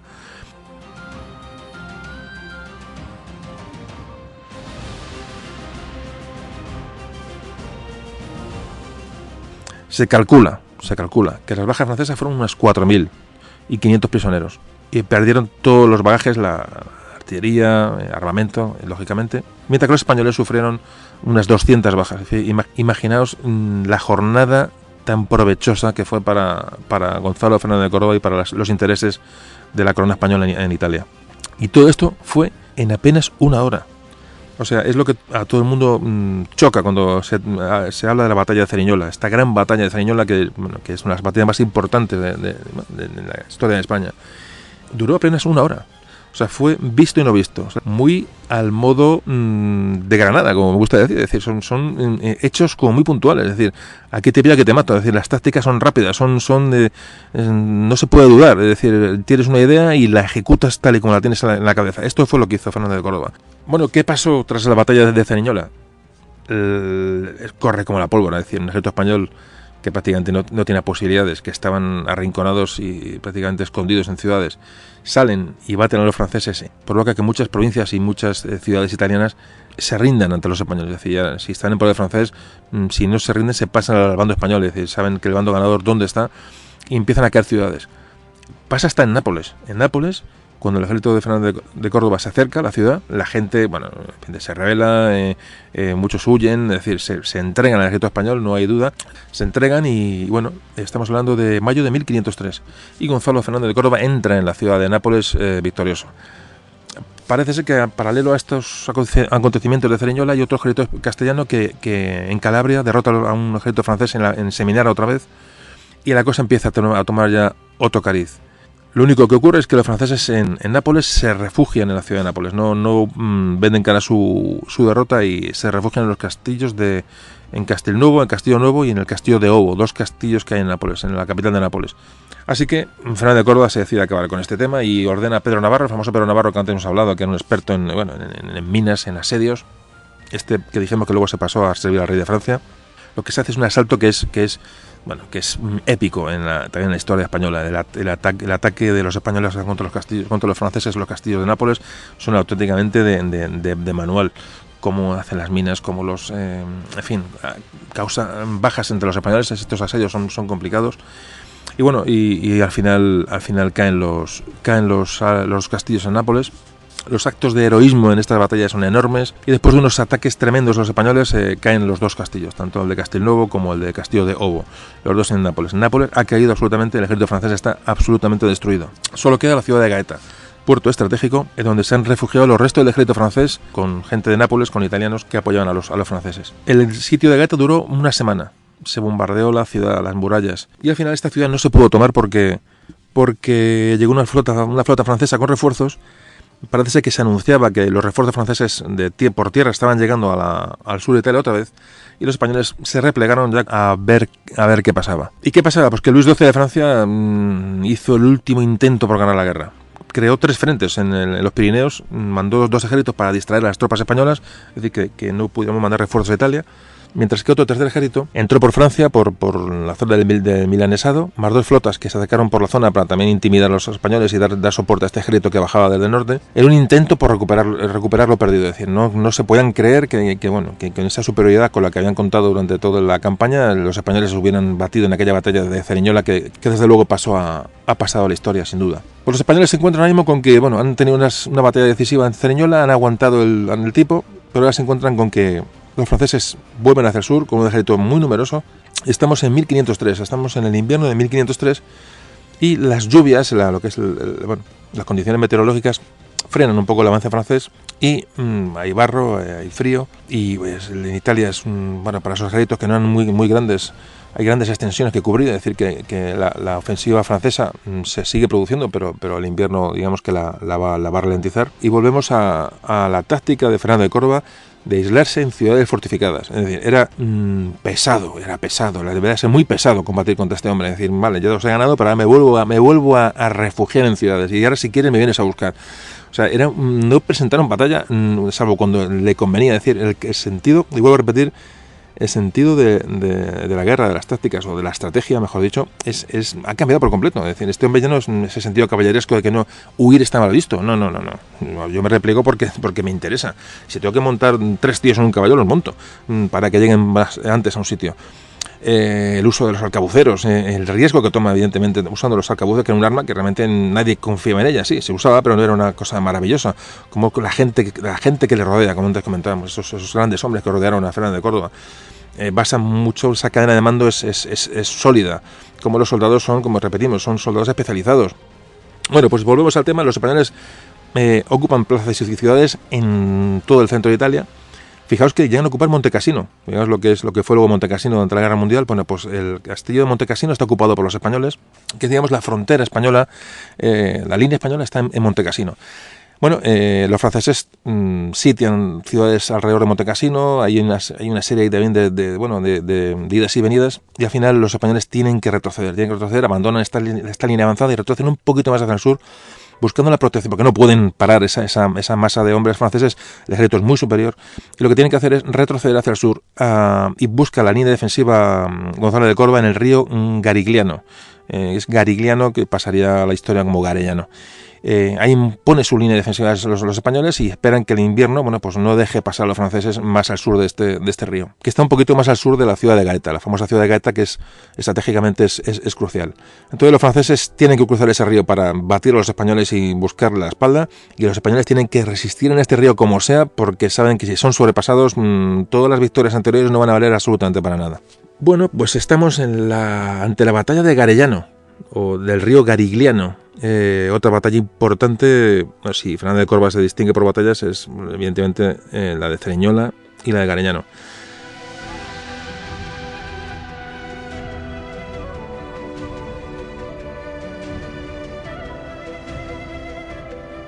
Yo siempre digo que por poner referencias a la historia, ¿no? Y además el Imperio Español nace en Cerignola y acaba en Trafalgar. Cerignola en 1503, Trafalgar en 1805. Prácticamente coinciden los años, son 3 siglos.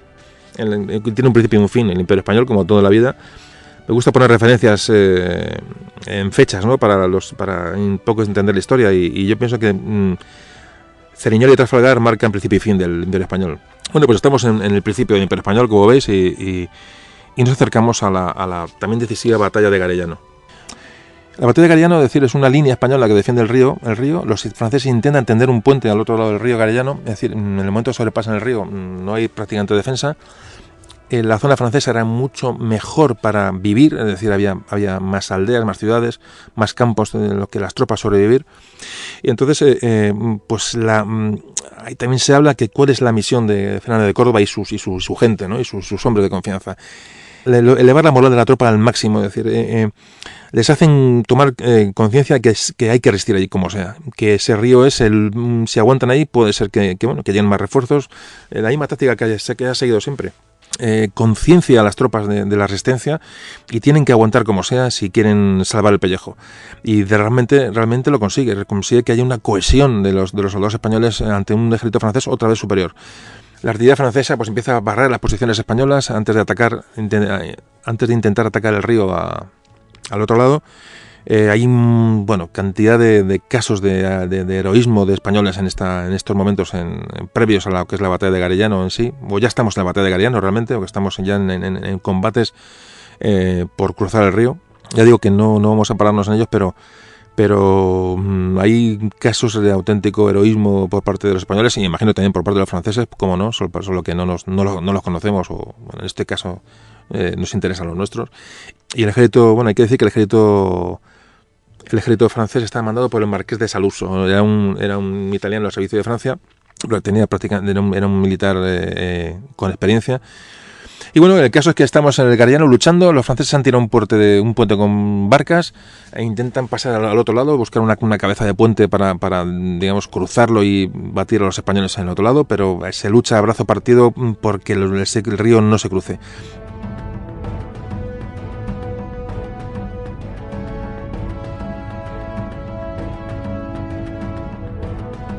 Lo que pasa es que con el tiempo los españoles fortifican la zona del río cada vez más, va pasando el tiempo, a los franceses no tomar posición, lo fortifican, los franceses fortifican su parte también, entonces empieza a hacer queda una línea más o menos estable, en la que los españoles llevan ya resistiendo casi un mes. Ya digo, con unas condiciones de suministros mucho más complicadas para los españoles que para el ejército francés. Pero nuestro Gonzalo Fernández de Córdoba tenía trazado un plan. Ya tenía evidentemente no estaba allí puesto por el ayuntamiento. Estaba pensando cómo resolver aquella situación complicada que tenían con un ejército francés al otro lado del río y él con su gente a este lado, y estaba ya dándole vueltas a la cabeza a ver cómo podía conseguir una situación de superioridad sobre los franceses. ¿Y cómo lo hizo? Pues bueno, la verdad es que intentó, ya estamos en invierno, estamos acercándonos a las fechas de Navidad. Y lo que hace Fernando de Córdoba es hacer unos movimientos en su ejército que pareciera que los españoles estaban replegando. Es decir, estaban buscando un repliegue, hacía frío, no tenían provisiones. Y para ratificar esta sensación de repliegue y de tranquilidad, lo que hace es acordar una tregua con los franceses, manda unos emisarios a decir que durante los días 25 y 26 de diciembre, con motivo de la Navidad, bueno, pues que se acuerdan una tregua entre los dos ejércitos y a ver qué pasaba. Se acepta esa tregua y el marqués de Saluso, el jefe francés del ejército francés, bueno, pues dice, efectivamente los españoles están en las últimas, esta gente va a mandar a su gente a retaguardia y bueno, entonces de alguna manera existe una tranquilidad en el ejército francés, es decir, se pierde la tensión, sin duda. Se relajan las vigilancias en el río, las tropas, parece ser que parte de las tropas francesas se van a localidades un poquito más a retaguardia para no pasar frío, para pasar estos días complicados, y sabe que los españoles no tienen posibilidad de pasar el río, son ellos los que van a pasar el río, entonces bueno, con el río por medio y tal, dices, bien, pues bueno, vamos, los españoles también se van, están tranquilos, pues nosotros también. ¿Qué es lo que ocurre? Pues que evidentemente, como os podéis imaginar, de tranquilidad nada. Los españoles, aprovechando una llegada de 3.000 hombres de refuerzo que ya le esperaba, mandan construir la noche del 27 de diciembre de 1503. Más que está fechado, no es que sea una noche, no, la noche del 27 de diciembre de 1503 lo que hace es ya preparar con una serie de pontones que ya estaban construidos en retaguardia, con trozos de carros, con trozos de madera, con toneles, parece ser, con barcas antiguas. Rápidamente montan un puente más al norte, es decir, en la línea, la línea del río de batalla era una línea concreta. Bueno, pues más al norte lo que hace es construir un puente de una manera rápida por la noche. De manera que al amanecer el 28 de diciembre los españoles empiezan a cruzar el puente y la sorpresa es que no hay nadie al otro lado. Fernández de Córdoba divide su ejército en tres cuerpos, la caballería por un lado, que son los primeros que pasan el puente y toman posiciones al otro lado, y con ellos va a envolver el ala izquierda francesa. Y más tarde, después de la caballería, pues cruzaba ya el grueso español con toda la infantería, con los arcabuceros, con los piqueros, etcétera, con lo que ya conocéis. Y finalmente la caballería ligera protegiendo el cruce de la infantería. Es decir, tenemos a todo el ejército que ha cruzado el río prácticamente en unas horas, y los franceses que cuando lo ven llegar no saben absolutamente de qué hacen aquella gente allí. No tienen ni la más remota idea de cómo se encuentran con ese ejército español atacándoles por su flanco izquierdo. Bueno, lo que ocurre aquí es, pues imaginaos, la guarnición francesa es prácticamente arrollada, es decir, ni los ballesteros, la caballería, no hay manera de mantener una posición. Claro, son sorprendidos, gente que está en retaguardia, la retirada es absolutamente desordenada, es un auténtico caos. El marqués de Saluso, el jefe francés, que dicen que se enteró prácticamente cuando estaba dándose una vuelta por allí, dicen que hay españoles por esta zona y tal, y cuando se queda cuenta los tiene encima, convoca a sus mandos a un consejo de guerra rápido y deciden salir como sea hacia Gaeta y salir de aquella trampa que los españoles les han montado en su flanco izquierdo. Claro, imaginaos que es en invierno, un ejército tranquilo y prácticamente amaneciendo, prácticamente sin luz, y te ves que te atacan españoles por todos lados, caballería, piqueros, arcabuceros, disparos, en línea establecida que era tranquila. Bueno, la huida fue general y una huida desorganizada, con lo cual imaginaos lo que pasó. Prácticamente perdieron todo el material los franceses en la batalla de Garigliano. Realmente, si veis, no es una batalla como la de Cerignola, es un hecho, digamos, de habilidad táctica, ¿no? de Fernando de Córdoba. Pero el hecho es que el ejército francés es prácticamente aniquilado. Solamente en la huida hacia Gaeta parece ser que hay una fuerza de caballería pesada que en un estrechamiento, unos 500 o 600 jinetes, sí que hacen frente a los españoles para intentar retrasar o intentar cubrir la retirada de los pocos sobrevivientes franceses, y que a duras penas llegan a Gaeta. Las bajas estimadas de esta batalla, de esta campaña total del Garellano, del río Garigliano, pues aproximadamente, hay muchas cifras, y hablan de que los españoles tuvieron casi 1000 bajas, cuidado, pero los franceses tuvieron 8000, más todo el material. Imaginaos lo que es un ejército de aquella época, prácticamente quedó destruido. Bueno, pues al día siguiente de estos hechos, el 30 de diciembre, en Gaeta está sitiada por los españoles. Tenían la artillería colocada, la española y la francesa, tenían toda la artillería rodeando la ciudad de Gaeta, y se comenzó a bombardear la muralla. Bueno, evidentemente los sitiados estaban absolutamente perdidos. Y muy pronto solicitaron capitular, y parece que se cambió la entrega a la plaza, con la munición que había, la artillería, es decir, dejar todo aquello a los españoles, con la condición de que los franceses pudieran abandonar la ciudad y regresar a Francia. Así que el día 1 de enero de 1504, el gran capitán entraba en Gaeta, por fin tomaba posesión del puerto de Gaeta. Y los franceses, los pocos que pudieron, prácticamente se habla que todo el ejército francés que entró por Milán al principio de la campaña, solamente regresó a Francia, no llegó ni a un tercio. Pues la guerra estaba prácticamente ganada. Solamente quedaban algunas plazas que seguían siendo con tropas francesas que estaban sitiadas, que seguían siendo fieles lógicamente a su rey y a su ejército. Así que bueno, esas plazas fueron cayendo poco a poco, y por fin Gonzalo Fernández de Córdoba, el gran capitán, entraba en Nápoles victorioso, con donde, bueno, imaginaos el recibimiento.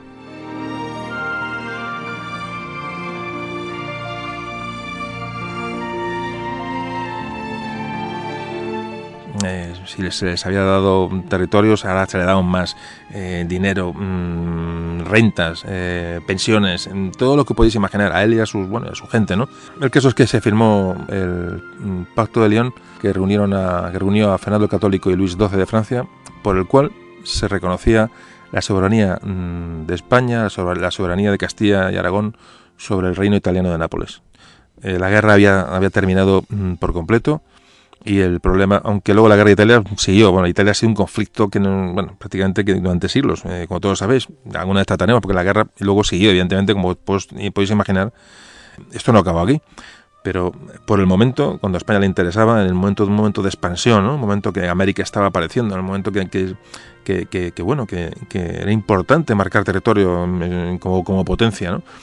Se consiguió sobre todo ante Francia, que estamos hablando de un hecho muy importante, y sobre todo con poca gente, pero con tácticas nuevas. Realmente sorprendió.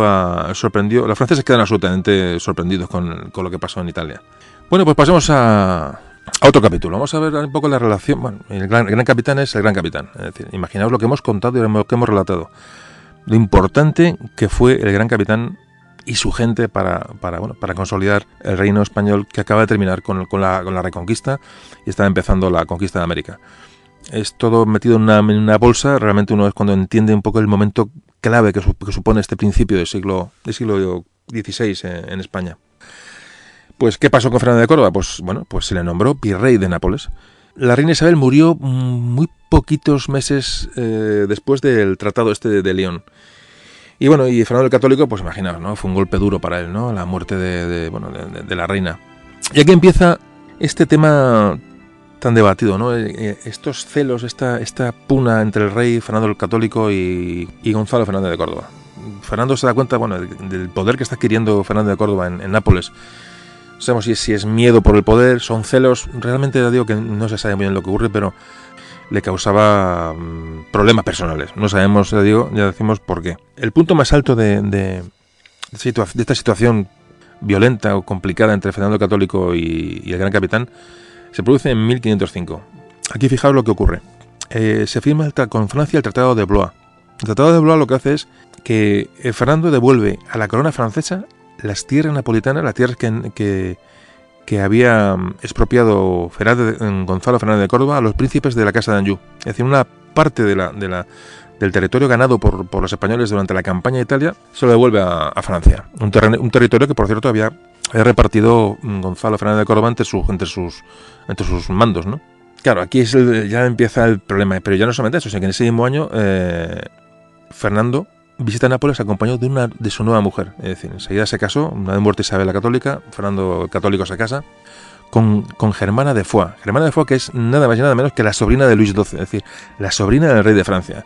Y se presenta con un pacto de firma con Francia devolviendo tierras y con la sobrina, casado con la sobrina del rey de Francia. Imaginaos la cara que se le queda a los napolitanos, a Fernando de Córdoba y a cualquiera que se plantee un poco lo que está ocurriendo. Evidentemente no lo hizo por despecho no. En sus razones tendría que pensar, y todos lo sabéis, me imagino, que este famoso libro que escribió Maquiavelo, El Príncipe, parece que está basado en el personaje de Fernando el Católico. O sea, imaginaos qué capacidad de manejo de las personas y de los hechos y de los acontecimientos y de los tiempos tenía Fernando el Católico. Era un auténtico estratega y un auténtico, pues es un Maquiavelo, ¿no?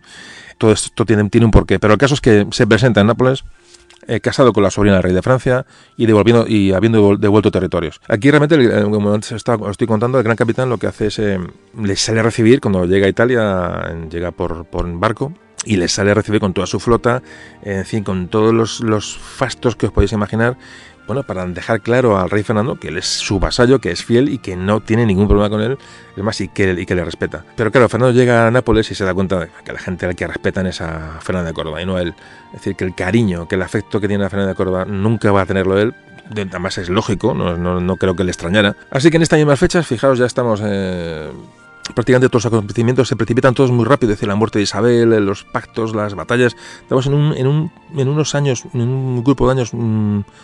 pocos años y ocurren muchísimas cosas. ¿Qué es lo siguiente que va a ocurrir prácticamente este mismo año? Y es que muere su yerno Felipe el Hermoso. Como todos sabéis, Felipe el Hermoso se casa con Juana la Loca. Juana de Castilla, que es hija de los Reyes Católicos. Bueno, se supone que es el heredero de la corona de Castilla y Aragón. Tanto Felipe el Hermoso, que es un Habsburgo, como ya hemos comentado en algún programa, aquí cambia de los Trastámaras a los Habsburgo, es decir, a los Austrias. Con la llegada de Felipe I, Felipe el Hermoso, hay un cambio de dinastía que también es clave en la historia de España. Bueno, pues muere prácticamente de una manera... Hay quien habla de envenenamiento, hay quien habla de una enfermedad rápida. En fin, la muerte de Felipe el Hermoso también es un poco una incógnita, como la de... Antes hablamos del hermano de Isabel, de Alfonso. Nunca se sabrá realmente qué pasó. Y ante esa situación, digamos, de inestabilidad, ¿no?, que se produce en la península ibérica, lo que aprovecha Fernando el Católico, le dice al gran capitán que se venga con él, que le releva el mando del virreinato, como es una excusa perfecta, y que necesita para ir a España, con lo cual se le quitan un plumazo, así como suena. Lo destituye. Y además, no solamente a él, que puede haber dicho, vente conmigo y me echas una mano allí. No.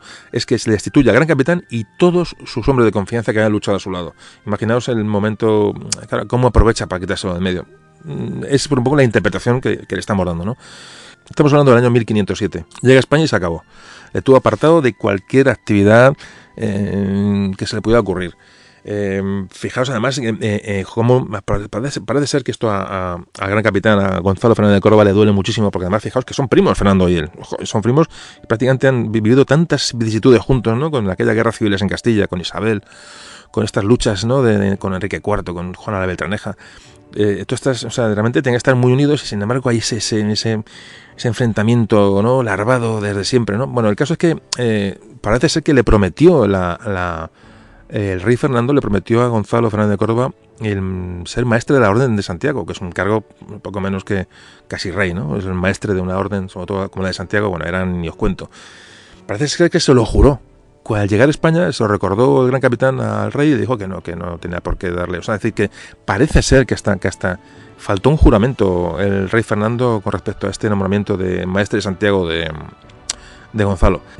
Bueno, eso está ahí, ¿no? Y ¿qué ocurrió entre ellos? Pues nunca lo sabremos, ¿no? Nunca lo sabremos, pero el caso es que había unos problemas y de luego lo estamos demostrando, ¿no?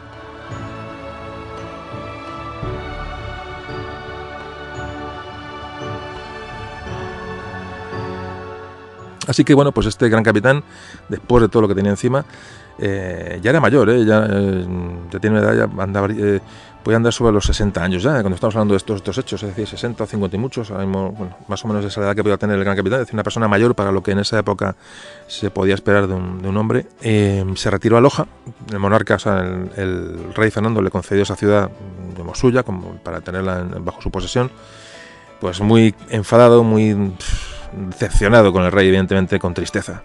De hecho, en 1512 prácticamente va a romper la amistad con el rey Fernando, la relación va a desaparecer, ¿no? Y ahora, bueno, evidentemente no podemos olvidarnos de un tema tan conocido como las famosas cuentas del Gran Capitán. El que no la conozca, pues ahora lo va a saber. Os cuento un poco el tema que es un tema curioso. Todo viene a colación también de esta pugna, de esta digamos, no persecución, sino bueno, de este marcaje que le hizo Fernando a Gonzalo Fernández de Córdoba. Fijaos, en el archivo de Simancas, en el Archivo Nacional de Simancas, se guarda un cuaderno, un tomo con 15 o 20 hojas manuscritas, en las que se especifica que son el finiquito de las cuentas de Nápoles al tesorero Morales, es decir, le sometió al gran capitán a un control de cuentas exhaustivo. Y de hecho se ocupó el tesorero real, el propio tesorero real, que era el ministro de Hacienda de la época, personalmente se ocupó de revisar las cuentas que llevaba el gran capitán en Nápoles, es decir, le estaba buscando las vueltas Fernando al gran capitán, desde luego, sin duda. O sea, son datos que no se pueden, que son irrefutables. Esta presión se ejerció por aquí, pues controlando las cuentas, a ver si me imagino si le pillaban en algún renuncio. Y estas cuentas existen, es decir, este control existe y está documentado, es decir, esto nadie se lo ha inventado. Y este documento está firmado tanto por el gran capitán como por el tesorero del rey. Bueno, esto evidentemente es real. Sin embargo, estas cuentas han pasado a la historia con las famosas cuentas del Gran Capitán. ¿Son reales o no son reales? No lo sabemos. No están escritas en ningún sitio. Hablo de las cuentas famosas. Estas son las cuentas reales, las que hemos hablado. Están las cuentas del Gran Capitán, que todos conocéis, me imagino, cuyo contenido pues corrió como la pólvora por toda España, ¿no? En cuanto a esa pugna más o menos ya conocida entre el rey Fernando y el Gran Capitán. Cuentan que en una reunión que tuvieron en Génova, cuando va a visitar Fernando el Católico a Gonzalo Fernández de Córdoba, y es cuando le pide las famosas cuentas, le ha pedido las cuentas, entonces, y le dice 200.736 ducados y 9 reales en frailes, monjas y pobres para que rogaran a Dios por la prosperidad de las armas españolas, 100 millones en picos, palas y azadones, 100.000 ducados en pólvora y balas, 10.000 ducados en guantes perfumados para preservar a las tropas del mal olor de los cadáveres de los enemigos tendidos en el campo de batalla. 170.000 ducados en poner y renovar las campanas destruidas con el uso continuo de repicar todos los días por vuestras victorias conseguidas contra el enemigo. 50.000 ducados en aguardiente para las tropas en días de combate. 1,5 millones de ducados para mantener a prisioneros y heridos. 1 millón en misas de gracias y te deum al Todopoderoso. 3 millones de sufragios por los muertos. 700.494 ducados en espías. Dice, y 100 millones por mi paciencia en escuchar ayer que el rey pedía cuentas a quien le ha regalado un reino. Bueno, estas son las cuentas del Gran Capitán. Lo que se dice que le leyó a Fernando, evidentemente no creo que vamos a ver, no es que no se atreviera, es que su condición de vasallo no se puede atrever a un rey a contarle tal cosa. No se sabe, no sé, esto es más bien un poquito del acervo popular, ¿no? Estas cuentas del Gran Capitán, y la verdad que son graciosas, sobre todo el tema del 100 millones por mi paciencia en escuchar lo que me pide el rey a quien le he regalado un reino.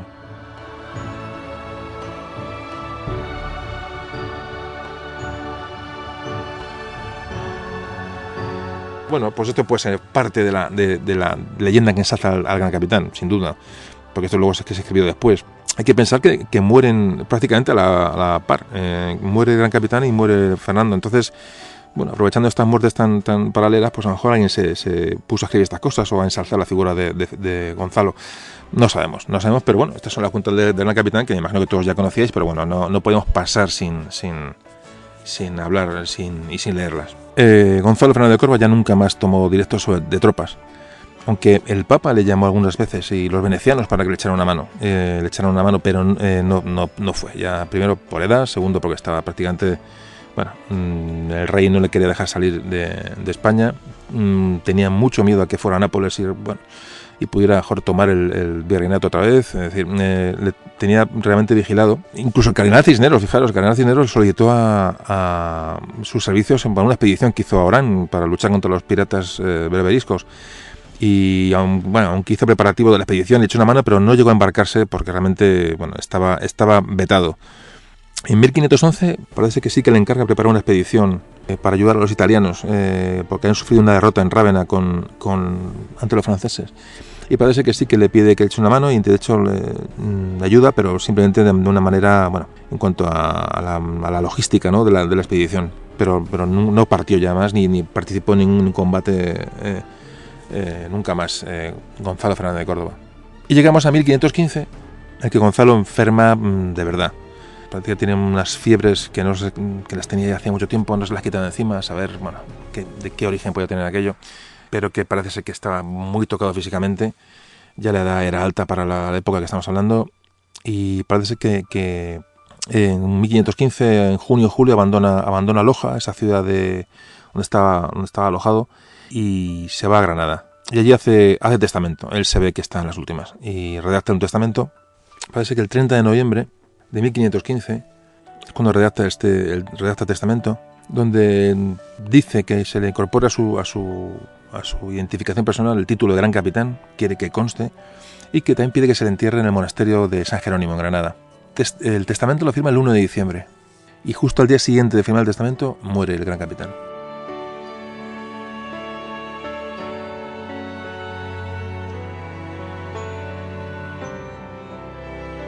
Muere en su casa de Granada. Murió con 62 años. Y como antes decíamos, el rey Fernando murió un mes después. Fueron prácticamente vidas paralelas, ¿no?, la de Fernando Católico y nuestro Gran Capitán.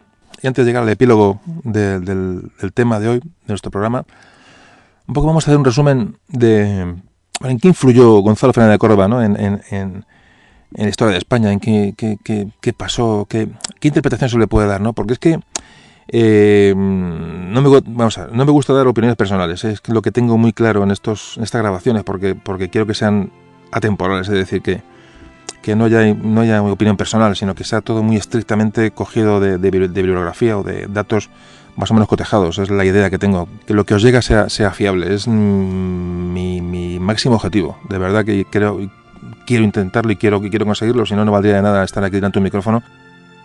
No sé por qué hay gente interesada en denostar a los personajes, no lo entiendo. Lo mismo que no entiendo por qué hay gente interesada en ensalzar los hechos bélicos, históricos, personales. Leí una vez me viene a la... Perdón que estoy un poquito aquí divagando, filosofando, pero leí una vez una frase que me gustó mucho y es igual de miserable inventarse la historia que olvidarla. Me encantó esa frase. Olvidarla, por supuesto, inventarla también. Estás engañando a la gente. Inventarte una historia de repente, que a lo que voy ahora mismo al tema, es porque últimamente estoy leyendo muchas cosas, viendo muchas corrientes, rebajando o llevando al nivel de leyenda, de mito, al Gran Capitán. No lo entiendo. ¿Por qué nos autodestruimos nuestra historia? No lo entiendo. Sinceramente no lo entiendo. En Granada no hizo nada. ¿Cómo que no hizo nada en Granada? Por supuesto hizo en Granada. ¿Qué se le puso al mando? Aunque solamente sea porque fue el que pactó con Boabdil la rendición, es decir, una persona de confianza máxima de los reyes católicos. Y es solamente por eso vamos a ver, ¿qué os imagináis? Que Isabel de Castilla, que era, imaginaos cómo era Isabel de Castilla. Si realmente mandaba alguien en la tierra, ha sido Isabel I de Castilla. Pero es que Fernando de Aragón era una cosa muy parecida. Repetimos que se inspiró Maquiavelo para hacer el libro del príncipe en Fernando el Católico. Estamos hablando de dos personajes muy por encima de todo lo que podemos imaginar. Y van a nombrar a Gonzalo Fernández de Córdoba como su emisario o su enviado para hablar con Boabdil y para rendir a Granada. Le van a mandar luego, después de los problemas que tenían en Francia en Italia con los franceses, mandan al mando del ejército de España, de españoles en Italia, mandan a Gonzalo Fernández de Córdoba porque sí. Fijaos, es más, ¿sabéis quién habla bien de Gonzalo Fernández de Córdoba? Montgomery. El general Montgomery. Y hablar de un inglés, que tampoco me gusta hablar de los ingleses porque nos han destrozado la historia, como siempre digo, no la han escrito como ellos han querido, ¿no? Y encima no lo hemos creído. Pero hasta Montgomery, el famoso general inglés, durante la Segunda Guerra Mundial, cuando, como todos sabéis, con el octavo ejército llegó a Italia y fue el que, digamos, reconquistó Italia para los aliados. Y recorriendo aquellas tierras evocó las batallas de Ceriñola y Gareñano de Gonzalo Fernández de Córdoba. Sí, pero eso lo han reconocido prácticamente todos los historiadores del mundo. Es que nos tienen reconocido eso, que merece por lo menos hablar de él y no denostarlo. Vamos a poner las cosas en su sitio, vamos a hablar de nuestra historia, vamos a disfrutar de ella. Y ya digo, sin inventarnos nada y sin olvidar nada. Y bueno, perdóname si os he aburrido con esta pequeña reflexión, pero creo que es importante saber un poquito dónde nos encontramos cada uno. Y hay que reconocer a Fernández de Córdoba, pues, primero su vasallaje a los reyes de España, a los reyes católicos. Luego sus cambios que hizo militarmente. Cómo la infantería pasó a comerle el terreno a la caballería. Cómo aprovechó esos arcabuceros, esas armas de pólvora. Cómo los asedios fueron fundamentales. Cómo utilizó la diversificación, ¿no?, de los tipos de armas en un campo de batalla. Cómo utilizó la maniobra, en el concepto de maniobra de movimiento de movimiento y ataque, ¿no? Eso es decir, bueno, es como utilizaba la gente en el grupo, los caballos, cómo utiliza la rapidez, cómo utiliza los movimientos, aprovecha el terreno. Es decir, es que prácticamente cambia por completo el concepto de guerra y, como antes decíamos, por desgracia la guerra va asociada a la historia. Entonces hay que reconocer al gran capitán, por supuesto que hay que reconocerle todos estos cambios y probablemente otra persona hubiera hecho lo mismo, le hubiera tocado. No era nadie especial, bueno, puede ser. Pero fue el que dio forma a todo esto, ¿no? Y hay que reconocerlo. Y por eso le hemos dedicado el programa de hoy. Y hablan de que fue un poco esta distribución de las unidades, fue el origen al de los tercios, que años más tarde surgirían, ¿no? Tampoco se puede decir que Fernández de Córdoba fuera el inventador de los tercios, para nada. Los tercios eran una composición diferente, pero esa idea de agrupaciones, de distribución de las tropas para que un mando pudiera tener a su disposición todo tipo de posibilidades, esto lo inventó Fernández de Córdoba y luego llenaron los tercios más tarde. Pero lo importante es que fue una persona que cambió muchas cosas y que estuvo ahí. Y como antes decía, nuestro pequeño homenaje, ¿no?, con este programa. Pues vamos a terminar con esta historia. Espero que os haya gustado y quería acabar con un poco, qué pasó con el gran capitán, ¿no?, con sus restos. Sus restos se encontraban en el convento de San Francisco. Y por deseo suyo y de su viuda, después de 37 años de su muerte, fueron trasladados los restos al convento de San Jerónimo, donde él quería estar enterrado. Hay que decir que durante la desdichada invasión napoleónica de España, su tumba fue expoliada, ¿no? Y probablemente, quién sabe, a lo mejor el francés de turno reconoció en este hombre a alguien que les batió en Italia, ¿no? Por decir algo. El caso es que su Ceriñola en Gareñano. El caso es que su sepulcro fue expoliado. Los franceses destruyeron la iglesia, la torre de la iglesia. En fin, un desastre. Luego más tarde el convento fue utilizado como cuartel, de una manera bastante abandonado, y a última hora parece que se reconstruyó y fue reconstruido ya últimos del siglo XX. Fijaos en el epitafio que hay en la lápida de Gonzalo Fernández de Córdoba, se puede leer: los huesos de Gonzalo Fernández de Córdoba, que con su gran valor se apropió el sobrenombre de gran capitán, están confiados a esta sepultura hasta que al fin sean restituidos a la luz perpetua. Su gloria no quedó sepultada con él. Y como imagen final del gran capitán, nos vamos a esa jornada cuando se trasladaron sus restos del convento de San Francisco al convento de San Jerónimo, como era su deseo. Como antes decíamos, 37 años después de su muerte, cuando se acabó de construir el convento de San Jerónimo, la capilla mayor donde iba a estar el enterrado, se hizo el traslado de sus restos. Y ese día estaba rodeado de muchos de sus antiguos soldados. El día que sus restos fueron trasladados 37 años después de su muerte, allí desde las crónicas cuentan que su gente, sus soldados, esa gente que luchó con él en Granada, en Ceriñola, en Gareñano, en Grecia, en la isla de Cefalonia, en todas las batallas que libró en Italia, esa gente fiel, ¿no?, que sigue a su mando y que son esos viejos soldados ya cosidos por heridas de guerra, estaban allí. El día que sus restos fueron trasladados, esa gente estaba con él. Yo creo que es la mejor despedida que se le pudo dar a un hombre, ¿no? Por encima de riquezas y grandes fastos. Con él estaba su gente. Hasta la próxima.